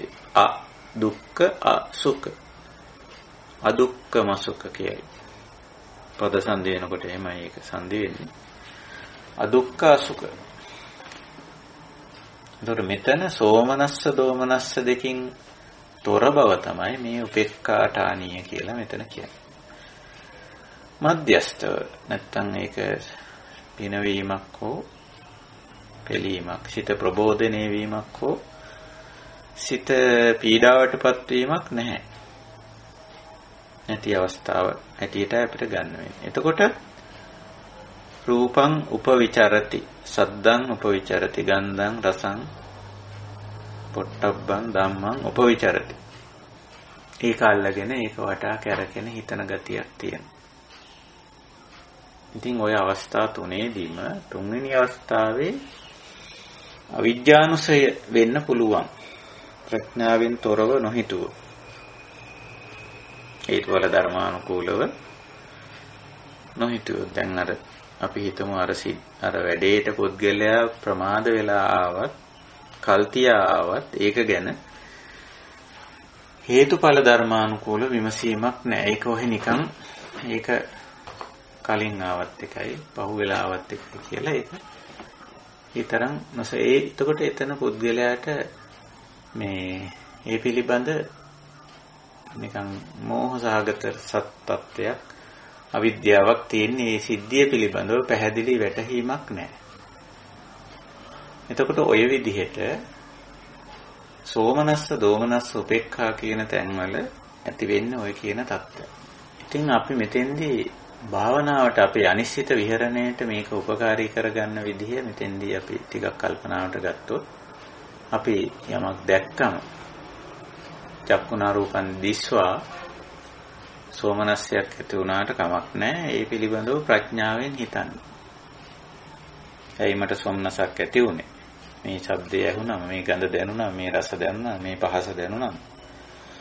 මේ කාරණේ වැටහුණා. සෝමනසක් ඇති වුණේ ඇයි? ඒ පිළිබඳව හේතුඵල ධර්මානුකූලව හිතන්න. තවත් ඉස්සරහට ගිහලා කියන්නේ පටිච්චසමුප්පන්න විදිහට හිතනවා කියන්නේ. තවත් ඉස්සරහට ගිහලා හිතන්න ඕනේ මේ සෝමනස සහ මේ සෝමනස්සයට හේතු වුණු කරුණු නිට්ටයද අනිත්‍යද? දැන් අපි මේ සංසිද්ධිය මේ ආයතන සලායතන ක්‍රියාකාරීත්වයේ මේ මනෝපවිචාරය කියන දේ සෝමනස්සතානීය සහ මනෝපවිචාරය. ඒක අපි භාවනා කමටහනක් කරගන්න. මට ඇති වුණු සෝමනස, මට ඇති වුණු දොම්නස. ඔය නැත්තම් උපේක්ඛාඨානේ. ඒක හේතුඵල ධර්මානුකූලව දකිනවා. ඒ නිට්ටයද අනිත්‍යද කියලා බලනවා. මේ බලපුවම අපිට තේරෙනවා දැන් සෝමනස්සේ ගෙවිලා යනවා. වෙනස් වෙනවා. අනිත්‍යයි. නිට්ටය වශයෙන් පවතින්නේ නැහැ. විපරිණාමය වෙනවා. සමහරට අඩු වෙනවා, වැඩි වෙනවා. අඩු වුණත් විපරිණාමය, වැඩි වුණත් විපරිණාමය. සමුදය වුණා වගේම වය වෙනවා. අර සෝමනස්සයක් ඇති වුණා වගේම ඒක නිමා වෙනවා, අවසන් වෙනවා. ওই විදිහට. සෝමනස්සතානීයං දෝමනස්සතානීයං. ඊවට ප්‍රඥාවෙන් හිත මෙහෙवला බැලුවොත් අපි ඒකට කියන්නේ යෝනිසෝච මනසිකාරෝ පච්චවෙක්කනා අනුපස්සනා පජානාති කියන වචනේ ඉදලා තියෙනවා. මේවා දැන් භාවනා ශාස්ත්‍රයේ ඉන්නේ නැත්තන්ට හුරු පුරුදු වචන. නුවණින් විමසා බලන. ඉතින් නුවණින් විමසා බලපුවම තේරෙනවා මේ සෝමනස්සයත් හේතුඵල ධර්මානුකූලයි, දෝමනස්සයත් හේතුඵල ධර්මානුකූලයි, උපේක්ෂාවත් හේතුඵල ධර්මානුකූලයි කියලා. ඉතින් ඒ වයින් ඇති කරන අනුසය ධර්ම, අනුසය කෙලෙස් උපද්දන්නේ නැහැ. ආර්ය ශ්‍රාවකයාගේ ලක්ෂණය ඒකයි. අපේ වැඩපිළිවෙල එහෙමයි. සාමාන්‍ය කෙනෙක් නම් අසුතවා පුතුජන මට්ටමේ කෙනෙක් නම් මේ පිළිබඳ රාගානුසය, පටිඝානුසය, අවිද්‍යානුසය ඇති කරගන්න ඉඩ තියෙනවා. ඉතින් අපිට එවැනි අවශ්‍යතාවයක් නැහැ. අපි අනුසය ධර්ම දුරු කරනවා මිසක අනුසය කෙලෙස් ඇති කරගන්න අය නොවේ. එතකොට මේ ස්වභාවික සංසිද්ධිය බුදු පියාණන් වහන්සේ පැහැදිලි කරන්නේ මනෝපවිචාරය. ඕකෙතින් සෝමනස්ස දෝමනස්ස උපේක්ඛා යනුවෙන් තුනයිනේ. ඊට පස්සේ 3-6න් වැඩි වෙනවනේ. රූපං දිස්වා සද්දං සුත්වා ගානං ගායත්වා ජීවහං සායත්වා පොට්ටබ්බං පුසිත්වා මනසා ධම්මං විඤ්ඤාය කියලා. ඒ අනුව තමයි ඔය 3-6න් වැඩි වුණාම අට්ඨාරස වෙන්නේ 18 ආකාරයක් වෙන්නේ. ඉතින් ওই විදිහට ඔක වෙන්න පුළුවන්. අපි ওই සිද්ධිය ස්වභාවිකයි. අපේ ජීවිතේ සිදුවන ස්වභාවික සංසිද්ධිය. සෝමනස්ස දෝමනස්ස උපේක්ඛා. එතකොට මේ අවස්ථාවල අපි හුරු පුරුදු කරගෙන තියෙන්න ඕනේ ප්‍රඥාව මෙහෙවන්න. යෝනිසෝ මනසිකාර කරන්න. ප්‍රත්‍යවේක්ෂා කරන්න. අනුපස්සනා කරන්න. ධම්මා අනුපස්සනා කරන්න. අනුපස්සනා කියන වචනේ නිකන් එදුවොත් සුදුසු නැහැ. ධම්මානුපස්සනා කරන්න. දහමට අනුව බලන්න මේ සිද්ධිය දිහා. එතකොට අර නෙක්ඛම්මසිත උපේක්ෂාවට හිත වැටෙනවා. කියන්නේ ප්‍රඥාවෙන් යමක් දැක්කම ඒක හේතුඵල ධර්මානුකූලවත් අනිත්‍ය අනාත්ම ආදී වශයෙන් යමක් දැක්කොත් අවබෝධයෙන් යුතුව අවබෝධයටපත් වෙලා හිත මැදහත් වෙනවා මධ්‍යස්ථ වෙනවා. අනේ මේ අවස්ථාව තමයි බොජ්ජංග උපේක්ඛා කියලා කියන්නේ. උපේක්ඛා සම්බොජ්ජංගම් කියන අවස්ථාව. ඉතින් ඒතෙන්ට හිතපත් කර ගැනීමයි සුදුසු. එහෙම නැත්නම් ඕවයින් කෙලෙස් උපදිනවා. දැන් අපි හිතමු යම් කෙනෙක් හැමදාම පරක්කු නොවි එනවා කියලා. ගෙදර සාසලේ එරිලා එන දරුවා හෝ එහෙම නැත්නම් සේවයට ගොස්සෙන් තම සහකාරිය හෝ එහෙම නැත්නම් සේවයට වාර්තා කරන සේවකයා හෝ කවුරු හරි හිතමු අපි. එතකොට අපි දිගටම යා ප්‍රමාද නොවි පැමිණීම හොඳ දෙයක්. අපි ඒක අගය කරන්න ඕන. නමුත් අපි ඒක නිත්‍ය සංඥාවට ගත්තොත් යානම් කවදාවත් ප්‍රමාද වෙන්නේ අනිවාර්යෙන් ප්‍රමාද නොවි එනවා කියලා. එතකොට ඒක නිකන් මෝඩ අදහසක්. මේක ප්‍රඥාවෙන් කල්පනා කරේ නැහැ. හේතුඵල ධර්මානුකූලව විමසුවේ නැහැ. අපි නිකන් නිත්‍ය සංඥාවකට වැටෙනවා. නේ? ඔය වගේ. එයානම් කවදාවත් ඔය වැරද්ද කරන්නේ නැහැ. එවනත අනිත් පැත්තට එයානම් ඔය හොඳ වැඩේ කවදාවත් කරන්නේ නැහැ. ඔය වගේ නිත්‍ය සංඥාවට අපි වැටිලා ඉන්නේ. නිත්‍ය සංඥාවට වෙලා ඉන්නවා අර සෝමනස්සතානියං රූපං උපවිචරති සද්දං උපවිචරති ධම්මං උපවිචරති. ඉතින් අර මොකද අපි ප්‍රඥාවෙන් මේක විමසුවේ නැහැ කල්පනා කරේ නැති නිසා. නමුත් අපි හැම දෙයක් පිළිබඳව සිදුවෙන සිදුවීම එක දිගට සිද්ධ වුණත් යම් මොහොතක ඒක වෙනස් වෙන්න පුළුවන්. හැමදාම ප්‍රමාද නොවි ආපු මිනිස්සයා යම් දවසක ප්‍රමාද වෙන්න පුළුවන්. හැමදාම පහුවෙවි ආපු මිනිස්සයා යම් දවසක වෙලාවටත් කලින් එන්න පුළුවන්. එතකොට ඒක හේතුඵල අදාළ හේතු යෙදුනම සිද්ධ වෙන දෙයක්.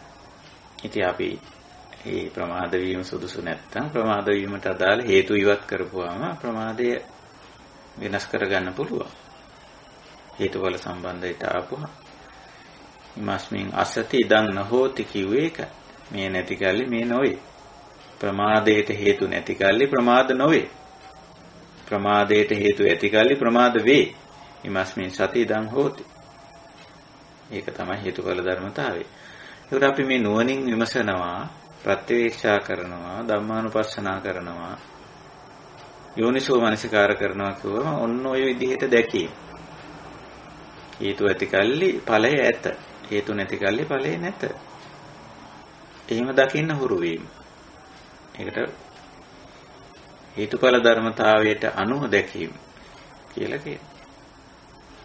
ඉතින් සෝමනස්ස දෝමනස්ස වෙන්න පුළුවන්, උපේක්ඛා වෙන්නත් පුළුවන්. නමුත් අපි මේ මනෝපවිචාරය නැත්නම් මේ පිළිබඳව හිතීම ප්‍රඥා සහගතව නුවණින් විමසා බැලිය යුතුයි. ඒ එසේ විමසා බැලුවොත් ගැටලුවක් ඇතිවන්නේ නැහැ. ගැටලුව කිව්වේ මොකද්ද? රාගානුසය, පටිඝානුසය, අවිද්‍යානුසය.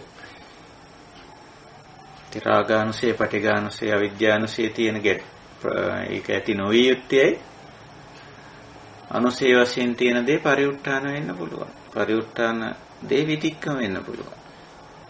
ඒ කිව්වේ මොකද්ද? ඉතින් යම් කිසි රාගානුසයක් ඇති වුණා ඒක මතුවෙලා හිත වහ ගන්න පුළුවන්. ඔය ආවරණ අවස්ථාවක් නැත්නම් නීවරණ අවස්ථාවක් ගැන අපේ සඳහන් වෙන්නේ. ආවරණං නීවරණං චේතසෝපක්ඛිලේසං පඤ්ඤාය දුබ්බලීකරණං කිය. මේ අර අනුසය ධර්මයේ පරිඋත්ථාන වෙන අවස්ථාව කියන්නේ. හිත වැහිලා යන්නේ ඉඳ තියෙන එක. ප්‍රඥාව අඩු වෙලා ගිහිල්ලා පුද්ගලයාට ඒ හැඟීම පාලනය කරගන්න බැරි වෙන්නේ ඉඳ තියෙන. ඒකනේ අර පහුවෙලා ගෙදර එන දරුවට අම්මා හොඳටම බනින්නේ. නැත්තම් අල්ලගෙන ගහන්නේ. පහුවෙලා ගෙදර එන ස්වාමි පුරුෂයා හෝ භාර්යාව එක්ක රණ්ඩු කරන්නේ. වෙලාව පහුවෙලා එන සේවකයා එක්ක ප්‍රශ්න හදාගන්න. ඉතින් පහුවෙනකොට ඒ දේ පිළිබඳව දෝමනස්සයක් තියෙනවා තමයි. නමුත් ඒක ප්‍රඥාවෙන් කල්පනා කරේ නැත්නම් අර අනුසය ධර්මයේ හැදිලා ඒක පරිඋත්ථාන වෙලා අන්තිමට ඒ වීතික්කම වෙනවා කියලා කියන්නේ ඒක වචනයෙන් සහ ක්‍රියාවෙන් ක්‍රියාවත් වීම, ක්‍රියාත්මක වීම. එතකොට මොකද වෙන්නේ? එතකොට නම් ඉතින් පාපයේ අකුසලයේ සිද්ධ වෙනවා. සංඛාර දුක්ඛේ උපද්දලා තියෙන්නේ. ඒකයි ස්වභාවය. ඉතින් නොවෙන්න තමයි ඔය බුදුරජාණන් වහන්සේ අපිට මේ උපදෙස් දෙන්නේ. ඉතින් ඔය විදිහට අට්ඨාරස මනෝපවිචාරා වේදිතබ්බා බුදුරජාණන් වහන්සේ අපට අවවාදයක් හැටියට කියනවා. 18 ආකාරයෙන් අපේ මනස හැසිරෙන ආකාරය. අරමුණු හමුවේ රූප, ශබ්ද, ගන්ධ, රස, ස්පර්ශ, ධම්ම කියන මේ අරමුණු හමුවේ සෝමනස්ස, දෝමනස්ස, උපේක්ඛා වශයෙන් මනස හැසිරෙන ආකාරය අප තේරුම් ගත යුතුයි. වේදිතබ්බා අවබෝධ කරගත යුතුයි. එහෙම අවබෝධ කරගත්ත එක්කෙනාට ඕකෙන් ඇති වෙන ක්ලේශ ධර්ම තුන වළක්වන්න පුළුවන්කම තියෙනවා. හොඳයි අපි සූත්‍රයේ තව ඩිංගක් ඉස්සරහට යන්න කැමතියි.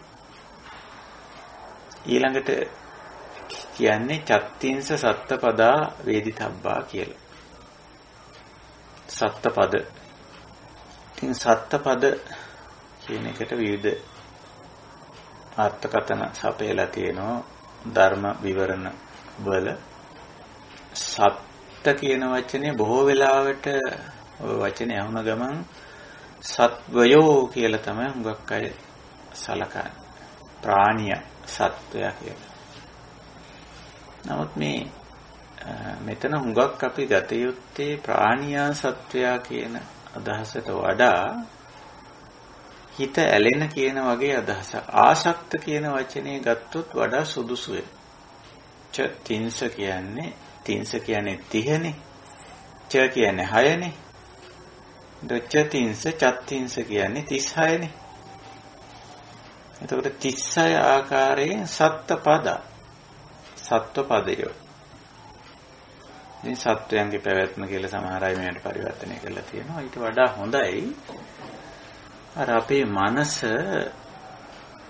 ඇලෙන්නේ නැත්තම් ආශක්ත වෙන 36 ආකාරයක් හැටියට මේක අවබෝධ කරගත්තා. අපිට ඒක පහලට තෝරනකොට ඒක වැටහෙයි. ඉතිකෝපනේතං වොත්තං කිංචේතං පටිච්ච වොත්තං චත්තිංස සත්තපදා වේදිතබ්බා 36 ආකාරයේ සත්පද අවබෝධ කරගත යුතුයි කියලා බුදු පියාණන් වහන්සේ පැහැදිලි කරනවා. ඒ කොමක්ද?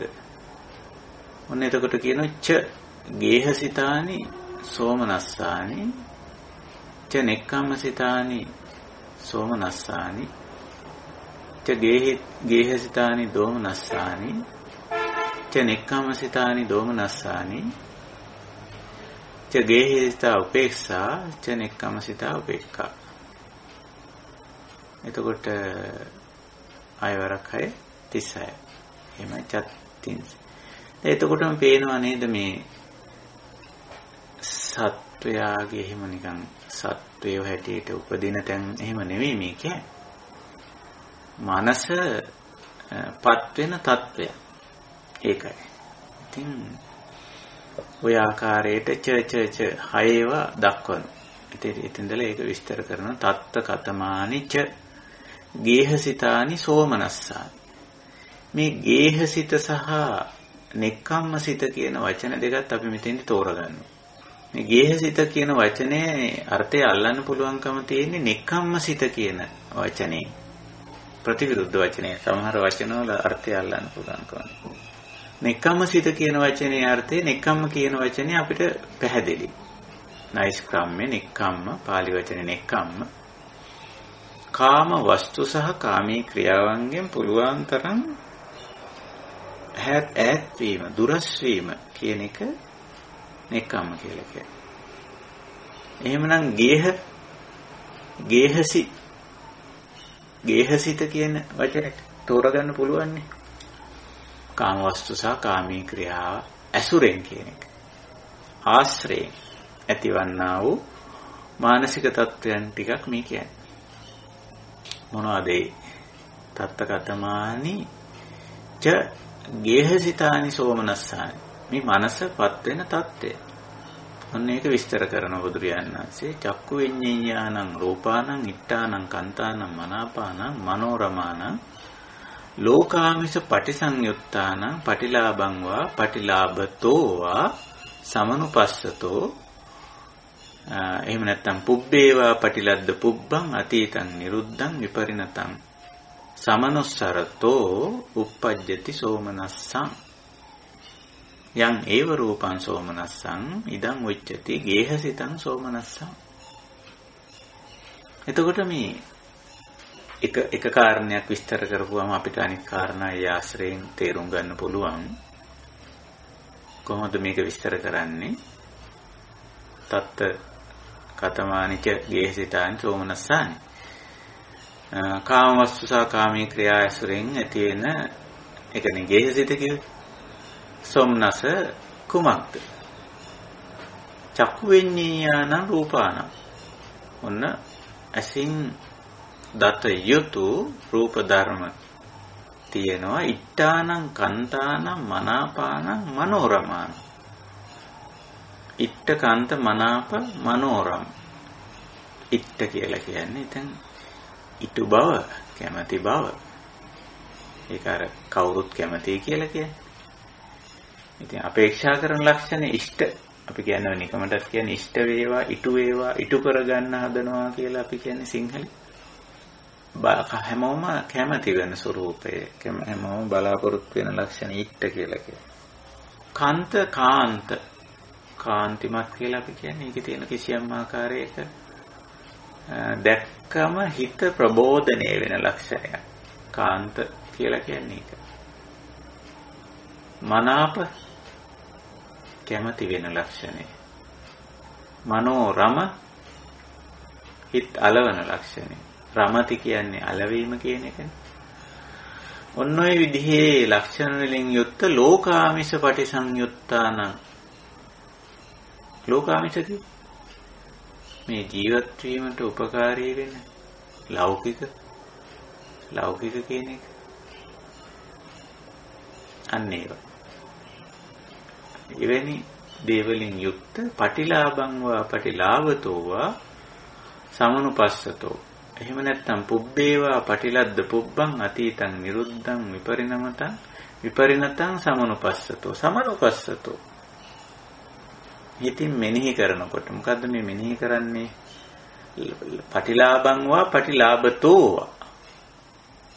ඒ කියන්නේ මේ කාල තුනට දාලා පෙන්නන්නේ.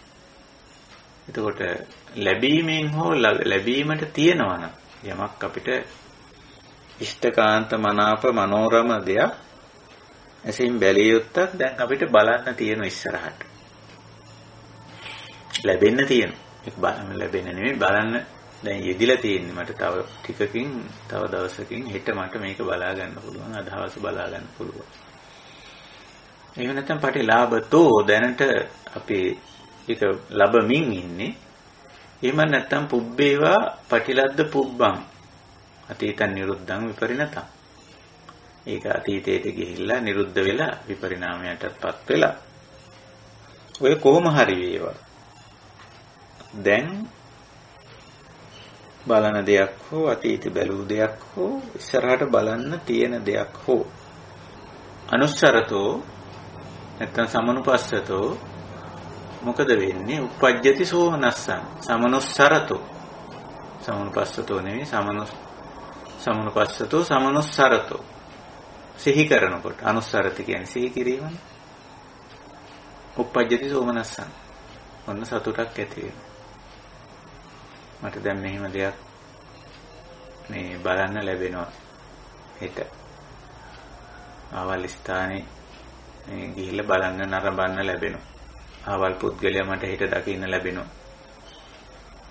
ආදී වශයෙන් කියලා හිතලා අනාගතේ සිද්ධ වෙන දෙයක් ඇහින් දකින්න සිද්ධ වෙන දේ චක්කු විඤ්ඤාණං රූපාණං ඉට්ඨාණං කන්තාණං මනාපං මනෝරමං ලෝකාමිස පටිසංයුත්තාන පටිලාභං වා පටිලාභතෝ වා පටිලද්ද පුබ්බං. ලැබෙන තියෙන එකක් ලබන දෙයක් හෝ අනාගතේ ලැබෙන අතීතේ ලැබපු දෙයක් හෝ අල්ලගෙන අනුස්සරතෝ සිහි කරනකොට uppajjati සෝමනස්සං සතුටක් ඇති වෙනවා. යම් ඒව රූපං සෝමනස්සං මෙවැනි යම් සෝමනසක් වේද ඉදං එය ගේහසිතං සෝමනස්සං උච්චති. ගේහසිත සෝමනස්සේ කියලා කියනවා. ඇයි? කාමයක් ඇසුරු කරගෙනනේ. ඒ කියන්නේ යමක් බැලීම, ඇසීම, විඳීම, වටහා ගැනීම. හරහා ලබන සෝමනස්සයක් නිසා ඒක හඳුන්වනවා ගේහසිතං සෝමනස්සං කියලා. ඉතින් ওই විදිහට අනිත් ඒවත් විස්තර කරනවා. අනිත් ඉන්ද්‍රියන් සම්බන්ධ කරගෙන සෝත විඤ්ඤාණං සද්දාන. ඉතින් අහපු දෙයක් හෝ අහමින් ඉන්න දෙයක් හෝ අනාගතයේ අහන්නට ලැබෙන දෙයක් සම්බන්ධයෙන් අර විදිහටම ඉට්ඨානං සද්දානං ඉට්ඨානං කන්තානං මනාපානං මනෝරමාණං ලෝකාමිත පටිසංයුත්තාන ලෞකික පැවැත්මට අදාළ වන්නා වූ ඉෂ්ඨකාන්ත මනාප මනෝරම ශබ්දයක්. එහෙම නැත්නම් ගන්ධයක්. එහෙම නැත්නම් රසයක්. එහෙම නැත්නම් පහසක්. එහෙම නැත්නම් යම් කිසි දෙයක් ධර්මතාවය. අතීතයේ දැක්ක ඇහු දුටු විඳලා හරි දැන් දකිනවා අහනවා විඳිනවා වටහා ගන්නවා හරි අනාගතයේ දකින්න ලැබෙනවා අහන්න ලැබෙනවා විඳින්න ලැබෙනවා වටහා ගන්න ලැබෙනවා කියලා හෝ uppajjati සෝමනස්සං සෝමනසක් උපදිනවා. හැබැයි මේක ලෝකාමිස පටිසංයුත්තං. අර ලෝකාමිස කිව්වෙත් අර රූප ශබ්ද ගන්ධ රස පොට්ටබ්බ ධම්ම කොටින්ම කාම වස්තු සහ කාමී ක්‍රියා සම්බන්ධව යෙදෙන වචනයක්. ඉතින් එහෙම ඒවා ඇසුරෙන් ලබන සතුට අතීතයට වර්තමානයට අනාගතයට අල්ලලා ලබන සතුට සෝමනස්සය ගේහසිත සෝමනස්සය. එතකොට එතනම තියෙනවානේ 6 4 3 18ක් නේ මේ විදිහට තියෙනවා. ඉතින් අනිත් ඉන්ද්‍රියනොත් එහෙමයි ගාහන විඤ්ඤාණං ගන්ධානං ජීවහා විඤ්ඤාණං රසානං කාය විඤ්ඤාණං පොට්ටබ්බානං මනෝ විඤ්ඤාණං ධම්මානං ඉත්තානං කන්තානං මනාපාන ආදී වශයෙන් uppajjati සෝමනස්සං ඒ රූපං සෝමනස්සං ගේහසිතං සෝමනස්සං උච්චති. මෙවැනි සෝමනස් ගේහසිත සෝමනස්ස කියලා කියනවා. ඊළඟට විස්තර කරන තත්තකතමං ච නික්කම්මසිතානි සෝමනස්සාය. දැන් ඔන්න නික්කම්ම කියන එක තේරෙනවා. කාම වස්තු සහ කාමී ක්‍රියාවන්ගෙන් උපරිම වශයෙන් දුරස් වීම නික්කම්ම කියලා කියනවා. හැකිතාව. එහෙම එකක් තියෙනවා. ඒකට ඒක විස්තර කරන්නේ කොහොමද? තත්තකතමානි චනේ නික්කම්මසිතානි සෝමනස්සානි රූපානන්තේව අනිච්චතං විදිත්වා විපරිණාම විරාග නිරෝධං උබ්බේ චේව රූපා ඒතරේච සබ්බේතේ රූපා අනිච්චා දුක්ඛා විපරිණාම ධම්මාති ඒව මේතං යථා භූතං සම්මප්පඤ්ඤාය පස්සතෝ uppajjati සෝමනස්සං යා ඒව රූපං සෝමනස්සං ඉදං උච්චති නික්කමසිතං සෝමනස්සං. ඒක ටිකක් වෙනස්. ඒක කුසල පැත්තට වැටෙන එකක්. කොහොමද? නික්කමසිත සෝමනස්ස. එතන සෝමනස්සයක් තියෙනවා. හැබැයි අර ගේහසිත සෝමනස්සයට වඩා ඒක වෙනස්. වෙනස් වෙන්නේ අර රූපානන්තේව. එහෙම නැත්නම් සද්දානන්තේව, ගන්ධානන්තේව, රසානන්තේව, පොට්ටබ්බානන්තේව, ධම්මානන්තේව අනිච්චතං විදිත්වා. අර අපි කලින් කිව්වේ. මම ඒක කලින් පැහැදිලි කරේ ඒකයි. අනිච්චතං විදිත්වා විපරිණාම විරාග නිරෝධං. ඒකේ තියෙන විපරිණාම తত্ত্বය, ඒකේ තියෙන විරාග తত্ত্বය, ඒක නිරෝධ නිමා වෙන తত্ত্বය හොඳට නුවණින් මෙනෙහි කරන. පුබ්බේ චේව ඒතරහිච අතීතේ දැනු. ඒක අතීතේ මේක වෙනස් වෙලා ගියා, නිමා වුණා, අවසන් වුණා, විපරිණාමයටපත් වුණා. දැනුත් ඒ ඉන්ද්‍රියාරම්මණය පිළිබඳ සිහිනුවණින් ඉන්නකොට වර්තමානයේ අපිට තේරෙනවා මේක වෙනස් වෙනවා, මේක විපරිණාමයටපත් වෙනවා කියන කාරණා. ඉතින් අන්නේ විදිහට මේක වටහා ගත්තම, අවබෝධ කරගත්තම අර සෝමනස්සයක් ඇති වුණත් ඇහැට පේන, කනට ඇහෙන, නාසයට, දිවට, කයට දැනෙන ඒ දේ පිළිබඳව ඒක හඳුන්වන්නේ නික්කම්මසිත සෝමනස්සේ කියලා.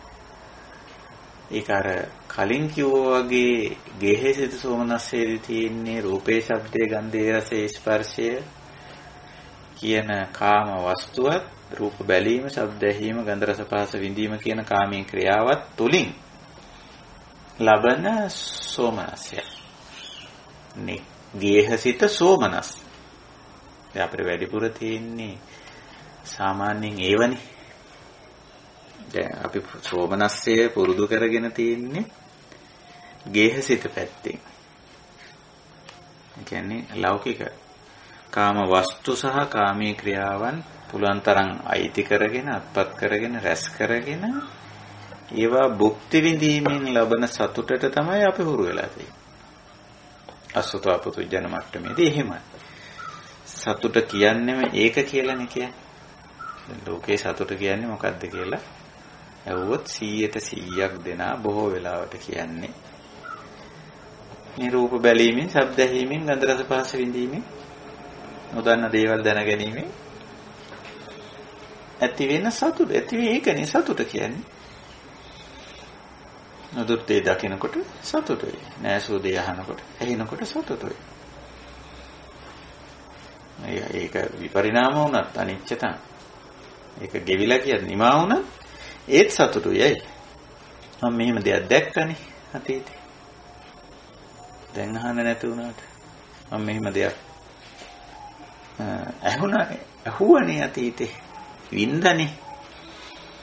ආදි වශයෙන් අතීතයට දාලා මේක අතීතයට ගියත් නිරුද්ධ වුණත් විපරිණාමයටපත් වුණත් අනිච්චතං වෙනස් වුණත් ඒකෙන් එතකොට දැන් ගේහසිත සෝමනස්සේ ලක්ෂණ හුඟක් වෙලාවට එනවා. නික්කමසිත සෝමනස්සේ ලක්ෂණය මේකේ යථා ස්වභාවය තේරුම් අරගෙන රූපානන්ත්වේව අනිච්චතං විදිත්වා. රූප, ශබ්ද, ගන්ධ, රස, පොට්ටබ්බ ධම්ම කියන ඒවා අනිත්‍ය ආදී වශයෙන් විදිත්වා මනමින් අවබෝධ කරගෙන ඒ විපරිණාම ස්වභාවය, විරාග ස්වභාවය, නිරෝධ ස්වභාවය මනමින් අවබෝධ කරගෙන වර්තමාන අරමුණු වලත් අතීත අරමුණු වලත් අන්න ඇති කරගන්නා වූ සෝමනස්සය. හැබැයි ඔය සෝමනස්සේ නම් අසුතව පුදුජන කෙනෙකුට හුරු නැහැ. නොහුරුයි. ඕක තියෙන්නේ ආර්ය ප්‍රතිපදාව ඇතුලේ. ඔය සෝමනස්සේ. ඒකට කියන්නේ නෙක්ඛම්මසිත සෝමනස්සේ කියලා. අඩු කරගෙන රූප නොබල කොහොමද සතුට වෙන්නේ? ශබ්ද නාහ කොහොමද සතුට වෙන්නේ? ගන්ධ සුවඳ නොවිඳ කොහොමද සතුට වෙන්නේ? රස නොවිඳ කොහොමද සතුට වෙන්නේ? පහස නොවිඳ කොහොමද සතුට වෙන්නේ? නොදන්න දේවල් දැන ගැනීමෙන් තොරව කොහොමද සතුට වෙන්නේ? ඒක නොහුරුයි. ඒක නොපුරුදුයි. කාටද? අසුතවා පුතුජන මනසට. පුද්ගලයෝ කියන එක අපි අත්හැරලා දාමු. අසුතවා පුතුජන පුද්ගලයෝ. අසුතවා පුතුජන මනසට එහෙම එකක් නොහුරුයි. රූපයක් නොබල කොහොමද සතුට වෙන්නේ? ශබ්දයක් නැහ කොහොමද සතුට වෙන්නේ?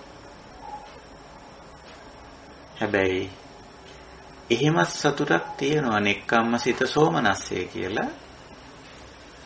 ඒක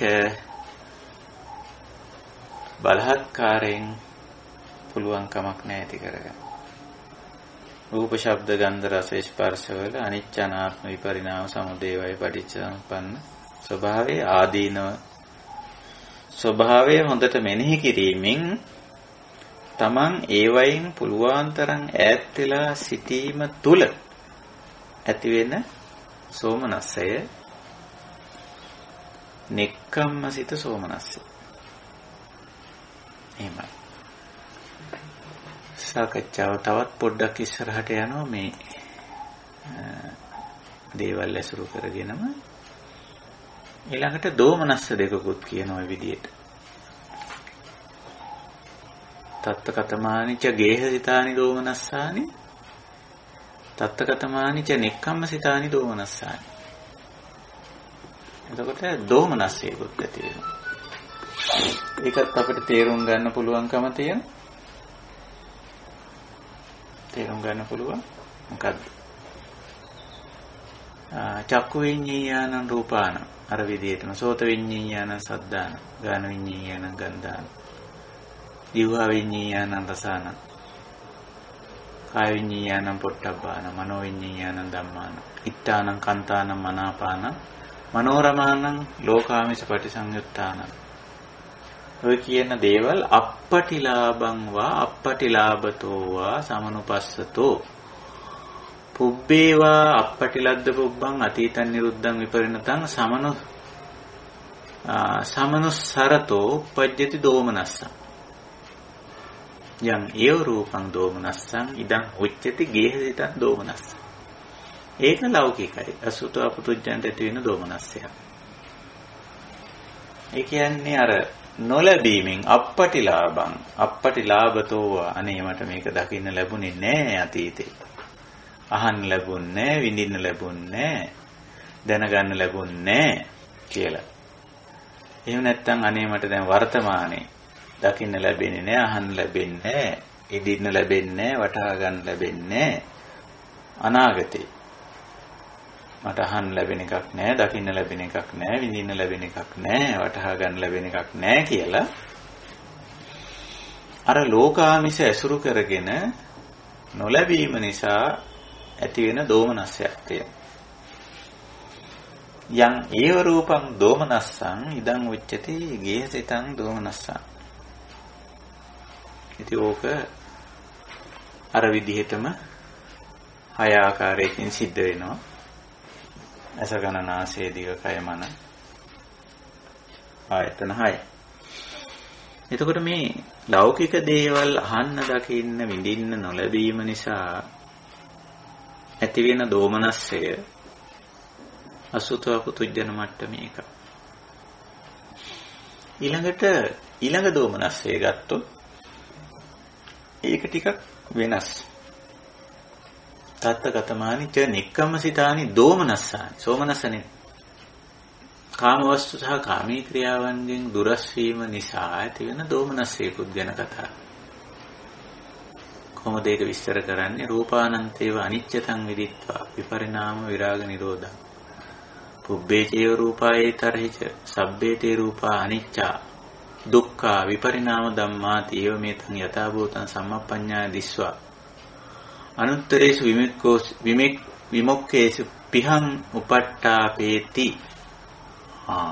ඒ දෝමනස්ය ඇති වෙන්නේ අපි වගේ අයට. අපි වගේ කියලා කියන්නේ මේ ආර්ය මාර්ගයේ ගමන් කරන අයට.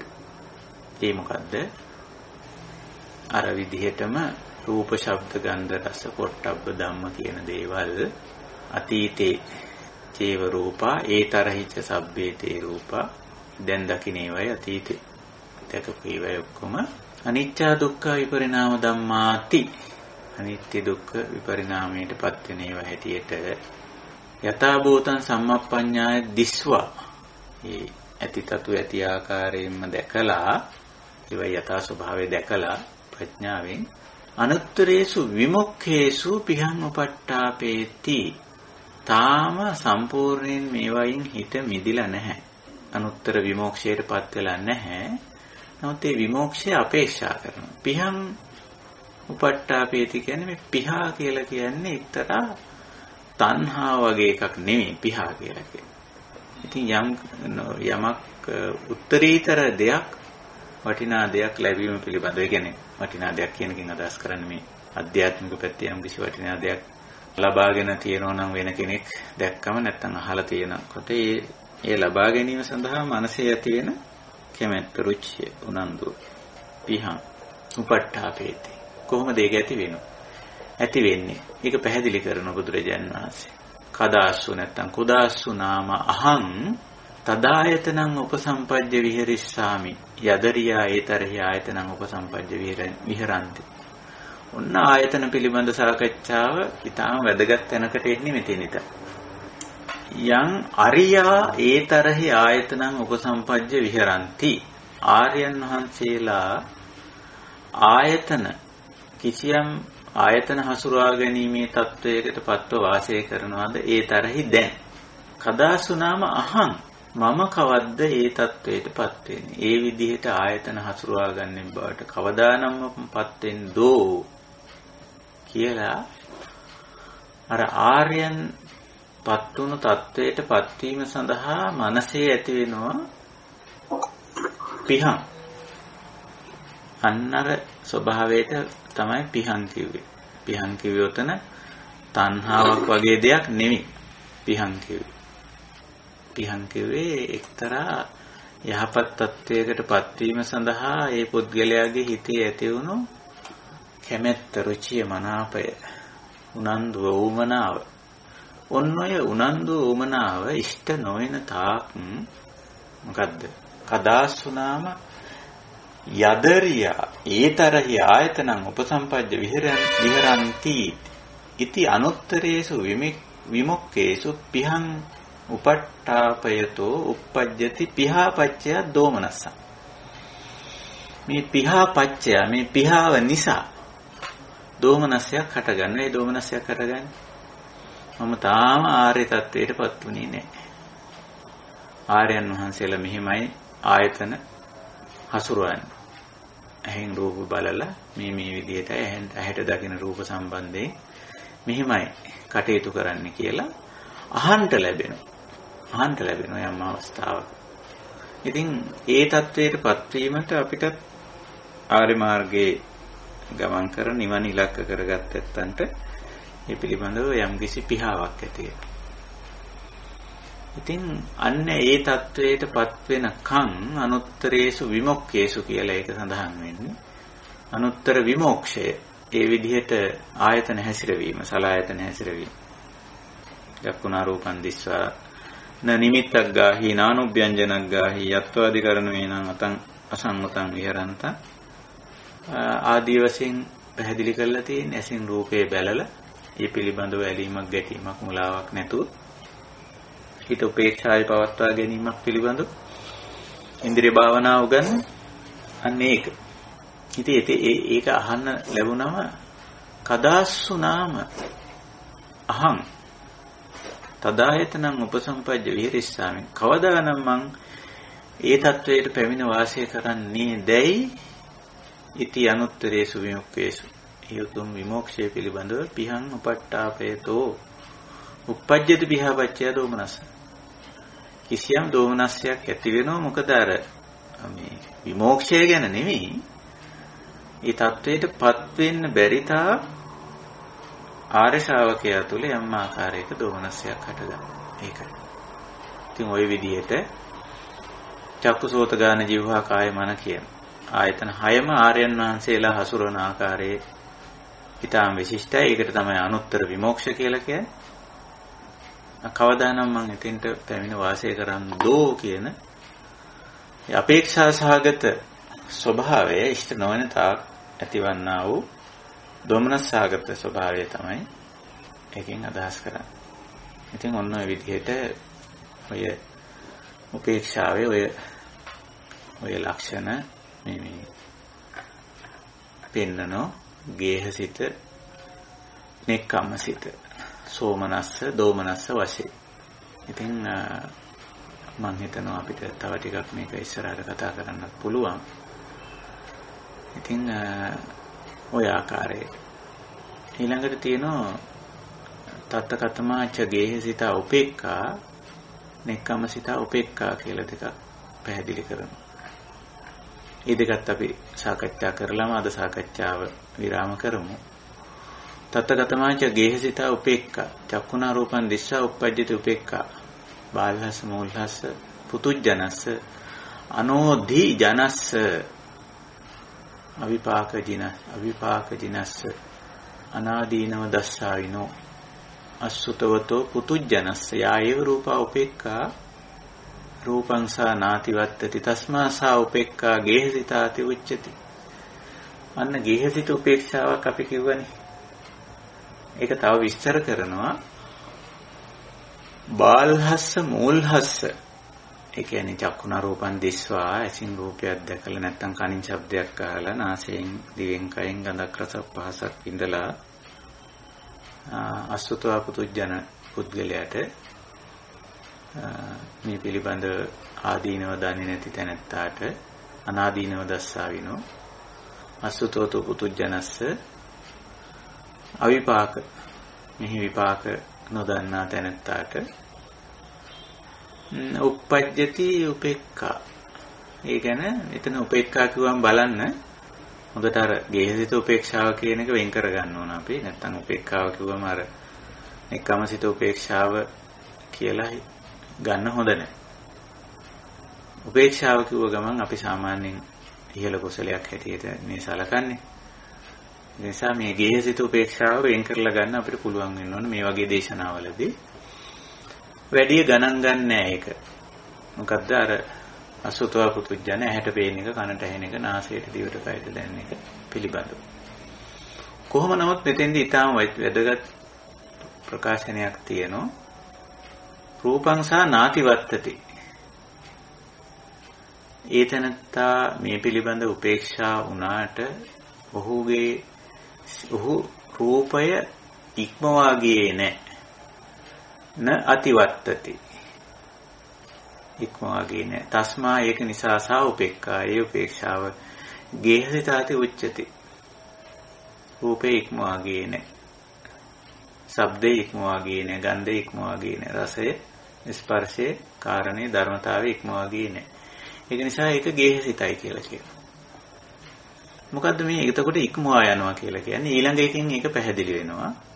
තත්ත කතමාච නෙක්ඛම්මසිතා උපේක්ඛා රූපානන්තේව අනිච්චතං විදිත්වා විපරිණාම විරාග නිරෝධං පුබ්බේ චේව රූපා ඒතරේච සබ්බේතේ රූපා අනිච්ච දුක්ඛ විපරිණාම ධම්මාති යෝමේතං යථා භූතං සම්මප්පඤ්ඤාය පස්සතෝ.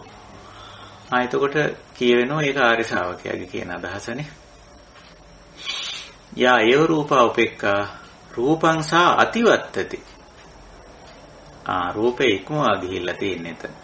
තස්මා සා උපේක්ඛා නෙක්ඛම්මසිතාති උච්චති. ශබ්ද ගන්ධ රස පොට්ටබ්බ ධම්ම සම්බන්ධයෙන් toy විදිහම.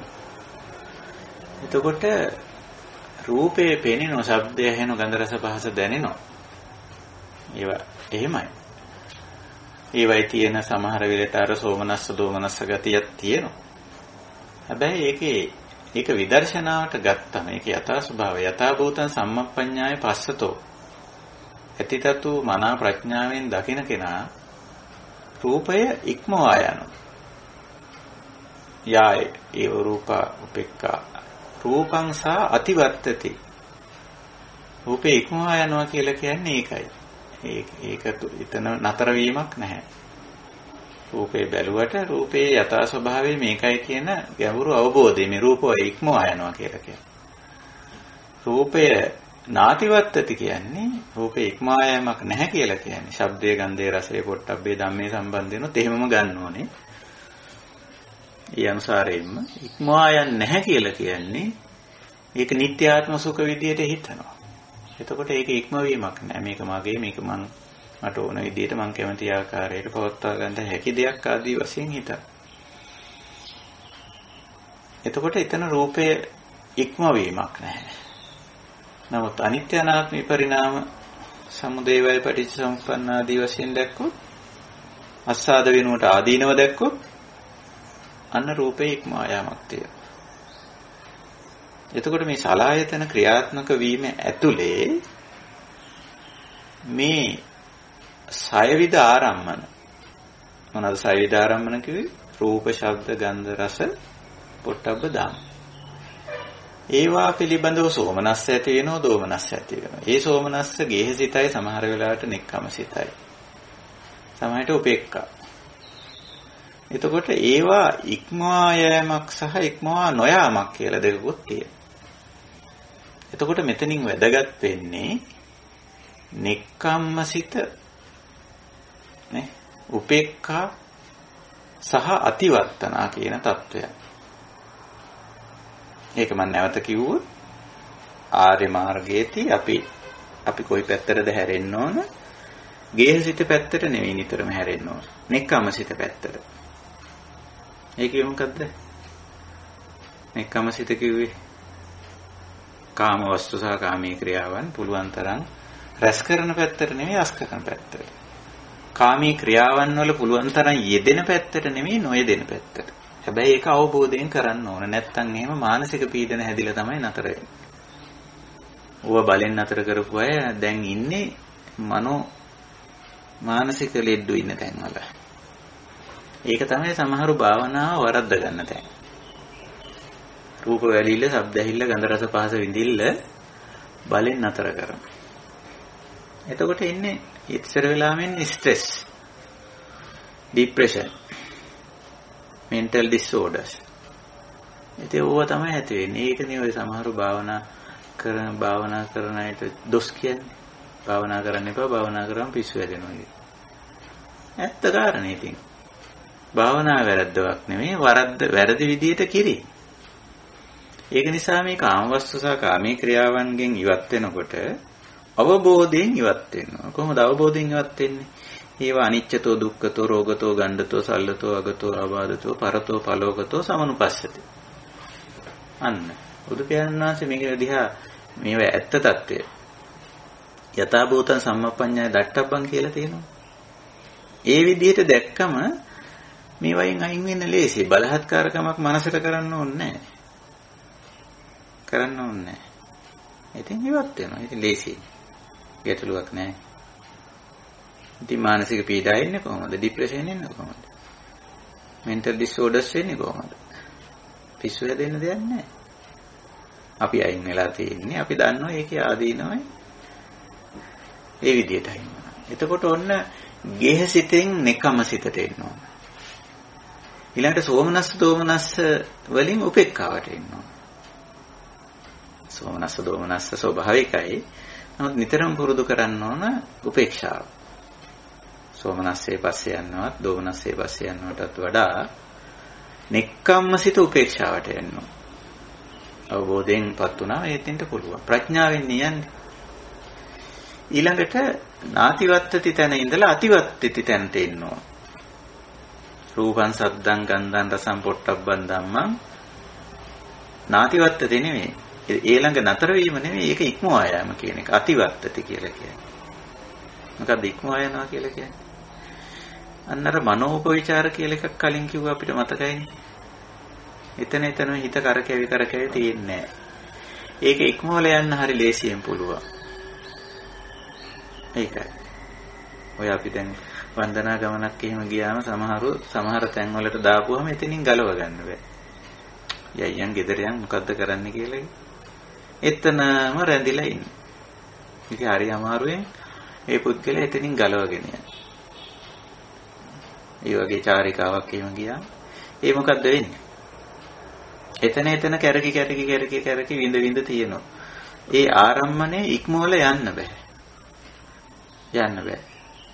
ඉතින් සමහර ළමයි එහෙම ඇදගෙන යන්නේ අඬද්දී ඇදගෙන යනවා එතන. ඒ වගේ ස්වરૂපයක් තියෙනවා.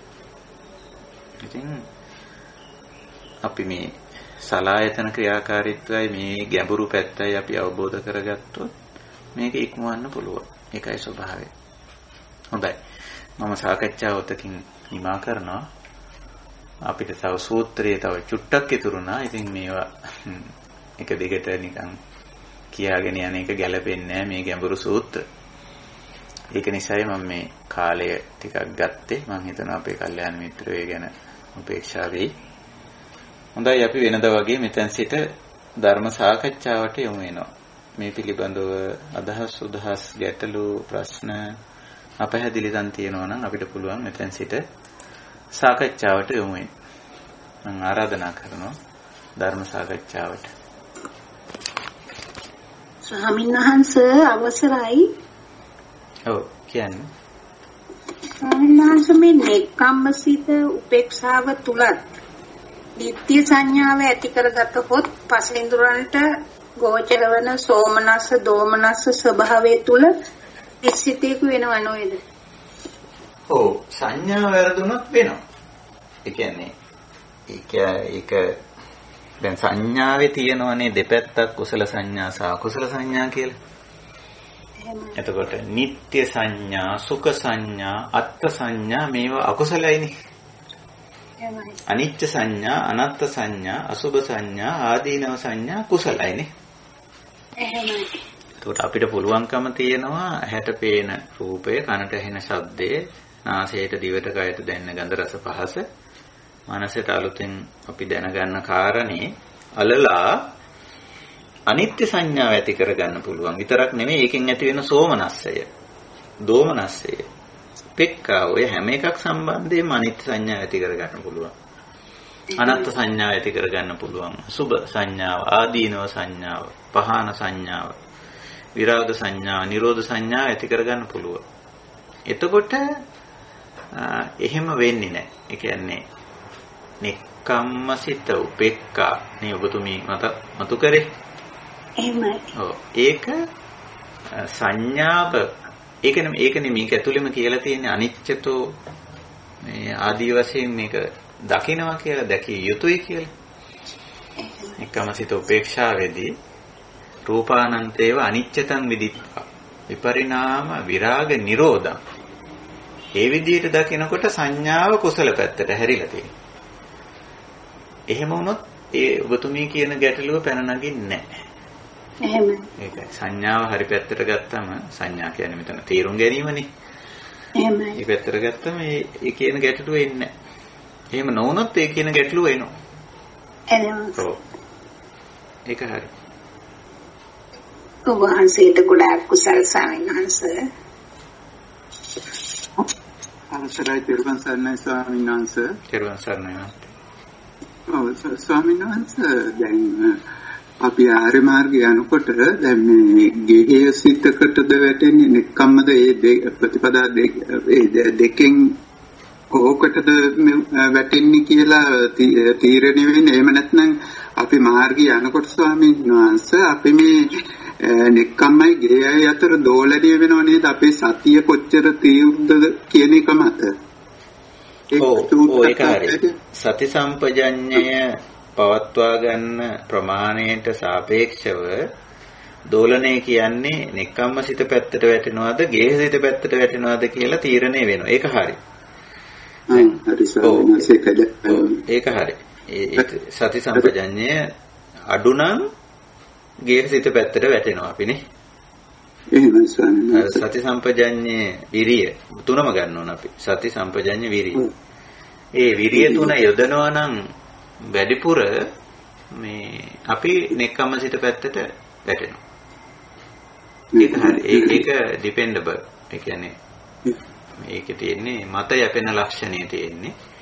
සති සම්පජඤ්ඤ වීරිය මට්ටම හොඳින් පවත්වනවා නම් සතිපට්ඨාන වෙනවා නම් වර්තමාන මොහොතේ උපරිම වශයෙන් අපි නෙක්ඛම්ම සිත පැත්තට වැටෙන. ඒක අඩු වෙන්න ගේ සිත පැත්තට වැටෙන. ඒක හරි. එපමණම ඔබ වහන්සේට පුණ්‍යානුමෝදනා කරන සම්මාසිතරුවන්. ඒ කාරණේ තව ඩිංගක් පැහැදිලි කරොත් මම මේ චක්කුණ රූපන් දිස්වා සෝදේන සද්දං සුත්වා මේ දේශනාව කියන විදිහට එහෙන් රූපේ බලද්දී අපි සිහිනුවන වීරිය හොඳින් පවත්වනවා නම් ඒක සෝමනස්යක් තියෙන්නත් පුළුවන්, දෝමනස්යක් තියෙන්නත් පුළුවන්, උපේක්ඛාවක් තියෙන්නත් පුළුවන්. නමුත් ගේහසිත පැත්තට නැත්නම් අර කාමාශ්වාද පැත්තට ඒක පිළිබඳව බර වෙන ගතිය අපිට වළක්ව ගන්න පුළුවන්. රූපේ බලද්දී, ශබ්දය අහද්දී, ගන්ධ රස පහස විඳිද්දී. ඊළඟට ඒකේ අර විඳිනවයි කියන ගතියත් අයින් කරගන්න පුළුවන්. ඔය ගේහසිත ලක්ෂණේ එක ලක්ෂණයක් තමයි මේ. උතන තියෙනනේ රූපේ බලනවායි පෙනෙනවායි කියලා දෙකක්. අහනවායි ඇහෙනවායි කියලා දෙකක් තියෙනවානේ. ඒකට මේ අහනවා කියන එකේ තියෙන්නේ ඇතුලෙන් උනන්දු ඇවිල්ලා ඇතුලෙන් ඌමනාකම ඇවිල්ලා ඇතුලෙන් ප්‍රයත්නය කෙරිලා ඒ කරන වැඩක්. ඒකේ තියෙන පොඩි සියුම් ප්‍රභේදයක්. කාමාශ්වාදයේ සඳහා බැලීමයි පැවැත්ම සඳහා බැලීමයි කියලා දෙකක්. කාමාශ්වාදයේ සඳහා ඇසීමයි පැවැත්ම සඳහා ඇසීමයි කියලා දෙකක් තියෙනවා. විඳීමත් එහෙමයි. කාමාශ්වාදයේ සඳහා විඳීමයි හුදු පැවැත්ම සඳහා විඳීමයි කියලා දෙකක් තියෙනවා. කාමාශ්වාදයේ සඳහා යමක් නොදන්නා දෙයක් දැන ගැනීමයි මනසා ධම්මං විඤ්ඤාය කියන එක මම කියන්නේ. නොදන්නා දේවල් දැන ගැනීමයි කාමාශ්වාදයේ සඳහා නොදන්නා දේවල් දැන ගැනීමයි කියලා දෙකක් තියෙනවා.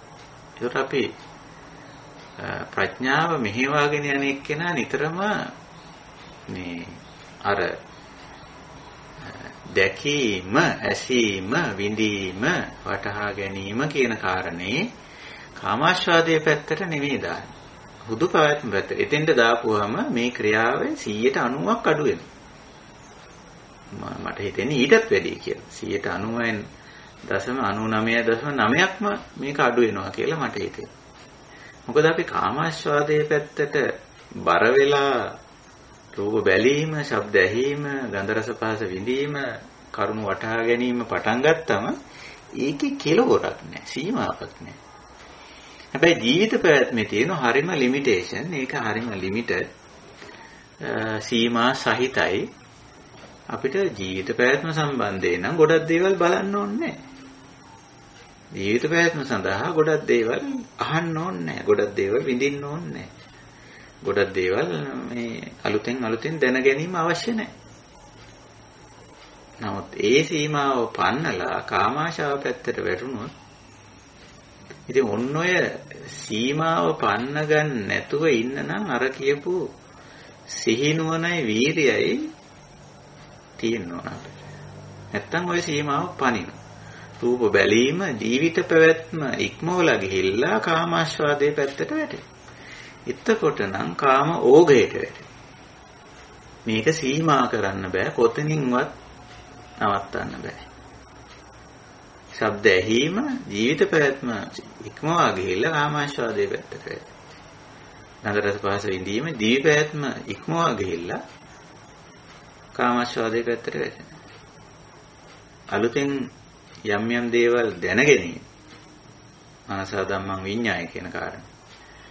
ඒකත් මේ හුදු ජීවිත පැවැත්ම ඉක්මවා ගිහිල්ලා කාමාශ්වාදයේ පැත්තට. එතකොට නම් පුද්ගලයාගේ සම්පූර්ණ අනිත් පැත්ත යන්නේ. ඉතින් ඔය සීමාව අපිට පවත්වා ගන්න පුළුවන් වෙන්නේ මේ මතු කරපු කාරණේ හරහා. මොකද්ද? සති සම්පජඤ්ඤ විරිය. තව තනි වචනයක් කියනකොට සතිපට්ඨාන කියලා. ඉහළ මට්ටමේ පවත්වා ගත්තොත් තමයි අර මේ කාමාශ්වාද පැත්තට නොගිහින් හුදු පැවැත්ම කියන ලෙවල් එකේ ඒක තියාගන්න පුළුවන්. ඊළඟට හුදු පැවැත්මට කරන දේ තුලිනුත් සෝමනස්ස දෝමනස්ස ඇති වෙන්න පුළුවන්. එතකොට ඒක නිසා හුදු පැවැත්ම සඳහා බලන රූපේ, අහන ශබ්දයේ, විඳින ගන්ධ රස පහස දැනගන්න කාරණේ පිළිබඳවත් අපි ඒත් ගන්නේ අනිත්‍ය සංඥා, අනාත්ම සංඥා. එතකොට ඉතින් අන්න ඒක තමයි අර යදරියා ආර්යයන් ආයතනං උපසම්පජ්ජ විහෙරති. ආර්යයන් වහන්සේලාගේ ආයතන පැවැත්වීම කියන එක අර පියාවක් ඉන්නේ අපිට. එතන කියන්නේ අනුත්තරේසු විමුක්කේසු කියලා. අනුත්තර විමුක්ෂය කියන්නේ ওই தත්ත්වය. ওই විදිහට ආයතන පවත්වා ගැනීම කියන්නේ. ඉතින්දී ප්‍රධාන උපකාරක ධර්ම 3 සති සම්පජඤ්ඤ විරිය. හොඳයි වෙනත් අදහස් තියෙනවා නම් අපි අවස්ථාව දෙමු. ඔව් කියන්න.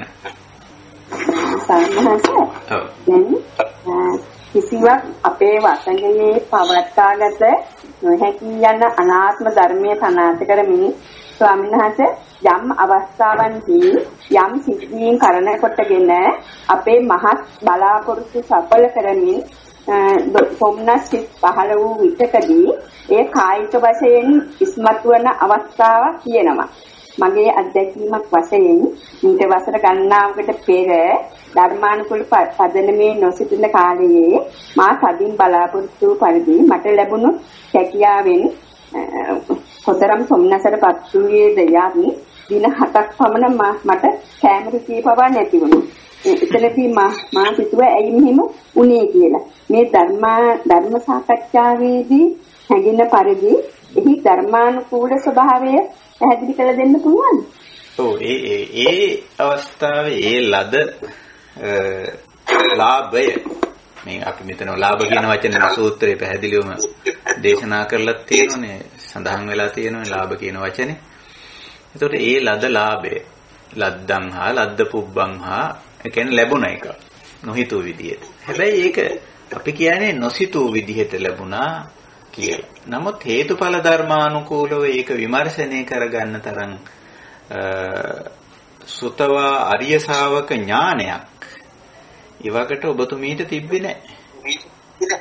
ඒක නිසා තමයි ඒකෙන් අප්‍රමාණ සෝමනස්සයක් වැටිලා ඒකෙන් ඉල්පිලා ගිහිල්ලා මේ ඒ தത്വයටපත් වුණා.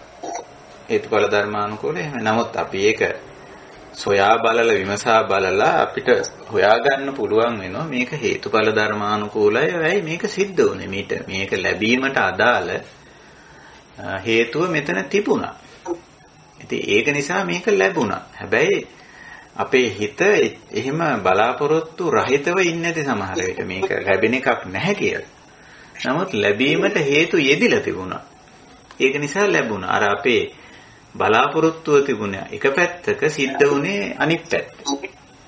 හැබැයි මේ දේ අපි හිතන්නේ මේ මහා පුදුම දෙයක් විස්මය ජනක දෙයක් ආදී වශයෙන් මොකක් හරි අපි එහෙම හිතන්න ඉඩ තියෙනවා. නමුත් එහෙම එකක් නෙමෙයි. එතන ඊට අදාළ හේතු යෙදිලා තිබුණා. අපේ හිතනම් තිබුණේ අනිත් පැත්ත වෙන්න පුළුවන්. මට නම් ඕක කවදාවත් ලැබෙන එකක් නෑ. අනිත් අයත් කියන්න තිබුණා අපෝ යාට නම් ඕක ලැබෙන්නේ නෑ. ආදී වශයෙන් කියලා යම් ප්‍රමාණයකට අපේ හිත තිබුණේ හේතුඵල ධර්මානුකූලව වෙනත් පැත්තක. හැබැයි මේ වෘත්තීය රැකියාව ලැබීමට අවශ්‍ය හේතු යෙදිලා තිබුණා. අදාළ හේතු යෙදුණා. ඒ නිසාවෙන් ඒක ලැබුණා. ඒතර අපිට ඒ තරම් දෙයක් දෙපැත්ත බැලන්ස් කරලා දෙපැත්ත හිතලා මේ හේතුඵල ධර්මානුකූලව ඒක වටහා ගන්න තරම් ආර්ය ශ්‍රාවක ඥානයක් අපිට ඒවක නොතිබෙන්නේ නැති. ඒකයි ඒකින් අර විශාල ඉල්පීමක් ප්‍රබෝධනයක් ඇති වෙන්නේ නේ. ඒකයි ස්වභාවය. නමුත් දැන් අපිට ඒක පැහැදිලිනේ නේ. කායික වස්තුවක් තුනේ එතන අදලම් ගන්න. මනසට එනෝනේ. ඒ කියන්නේ නාම රූපනේ. නාම රූපය එකට සම්බන්ධයිනේ. මනස ප්‍රබෝධනේ වෙනකොට ඒ ප්‍රබෝධනේ ශරීරයට බලපාන. දැන් ඕකේ අනිත් පැත්ත කියන්නේ ඔත අද ශෝකයක් ආපුවම කන්න බොන්න බැරුව ඉන්න ඕනේ දවස් ගන්න. තද සතුටටත් ඒක එහෙම. එතකොට ශරීරයට ඒ අවශ්‍යතාවය තිබුණට මනස දැනෙන්නේ නැහැ. මොකද මනසට දැනෙන්නේ අර මනස වහගෙන තියෙන්නේ අර සතුට. මේ කයේ අවශ්‍යතාවය මනසට දැනෙන්නේ නැහැ. දැන් බලන්න සමහර වෙලාවල් වලට අපි තද බල විදියට වැඩක් කර කර ඉන්නකොට බඩගින්න දැනෙන්නේ නැහැ. කන්න කතා කරත් අනිත් එක්කෙනා කියනවා මේ හරි මට බඩගිනි නැහැ කියලා. නමුත් බඩගිනි ඇති ඒ වෙලාව වෙනකොට බඩගින්න එන්නේ නැහැ ස්වභාවිකව. නමුත් මනසින් වැහිලා තියෙන අර මනෝභාවය විසින් මනස වැහිලා තියෙන. තද ප්‍රබෝධනයකදී, තද කම්පනයකදී, තද දුකකදී, තද සතුටකදී මනස වැහිලා ගියාම කායික తত্ত্বය මනසට ගෝචර වෙන්නේ නැහැ. ඉතින් ඒකයි ඔය බඩගින්න දැනුන්නේ කියලා කියන්නේ. ඒකයි ස්වභාවය. ඒ ස්වාමීන් වහන්සේ අයයි මනසයි හරියට අර කියවනේ අර උන මේවා දෙකක් වගේ තියෙන්නේ කියලා. ඔව් එකිනෙක මත පවතින දෙකක්. නේ? නාම රූප විඥාන ගැන එතන කියන්නේ. නල කලාප උපමාව. බටමිටි දෙකක් එකට හේතු කරලා තියෙනවා වගේ ඒක නේද? ඔව් ඒ ස්වාමීන් වහන්සේ. අර ස්වාමීන් වහන්සේ මට ධර්ම දේශනාවලදී මේ දැන් තමයි ඒක කල්පනා කරන්නේ.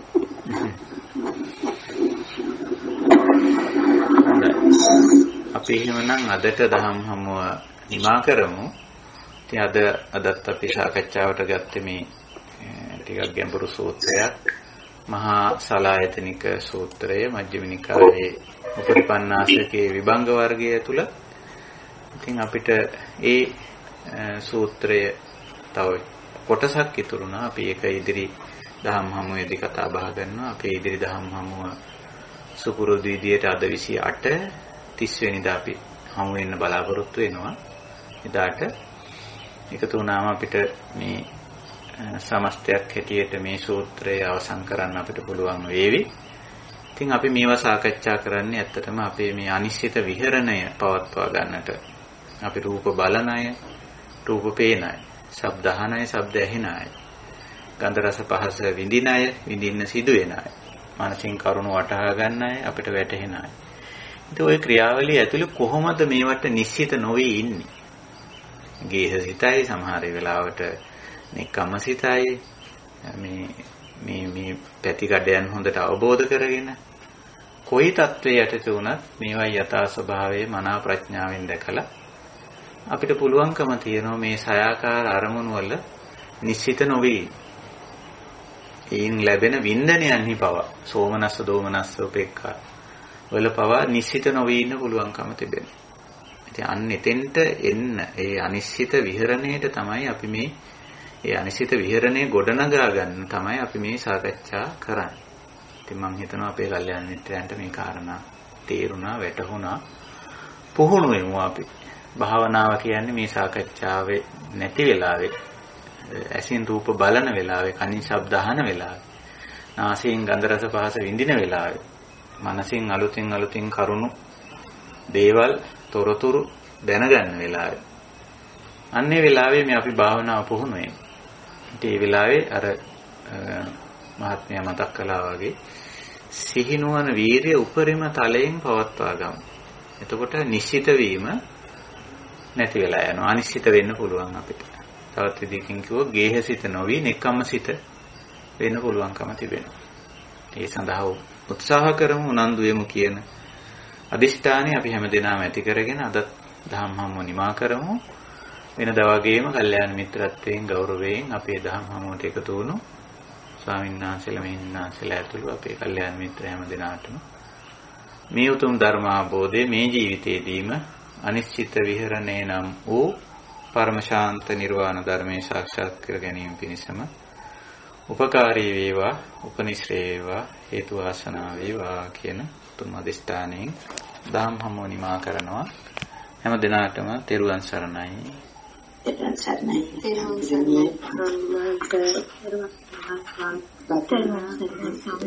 තෙරුවන් සරණයි. සුවපත් වේවා.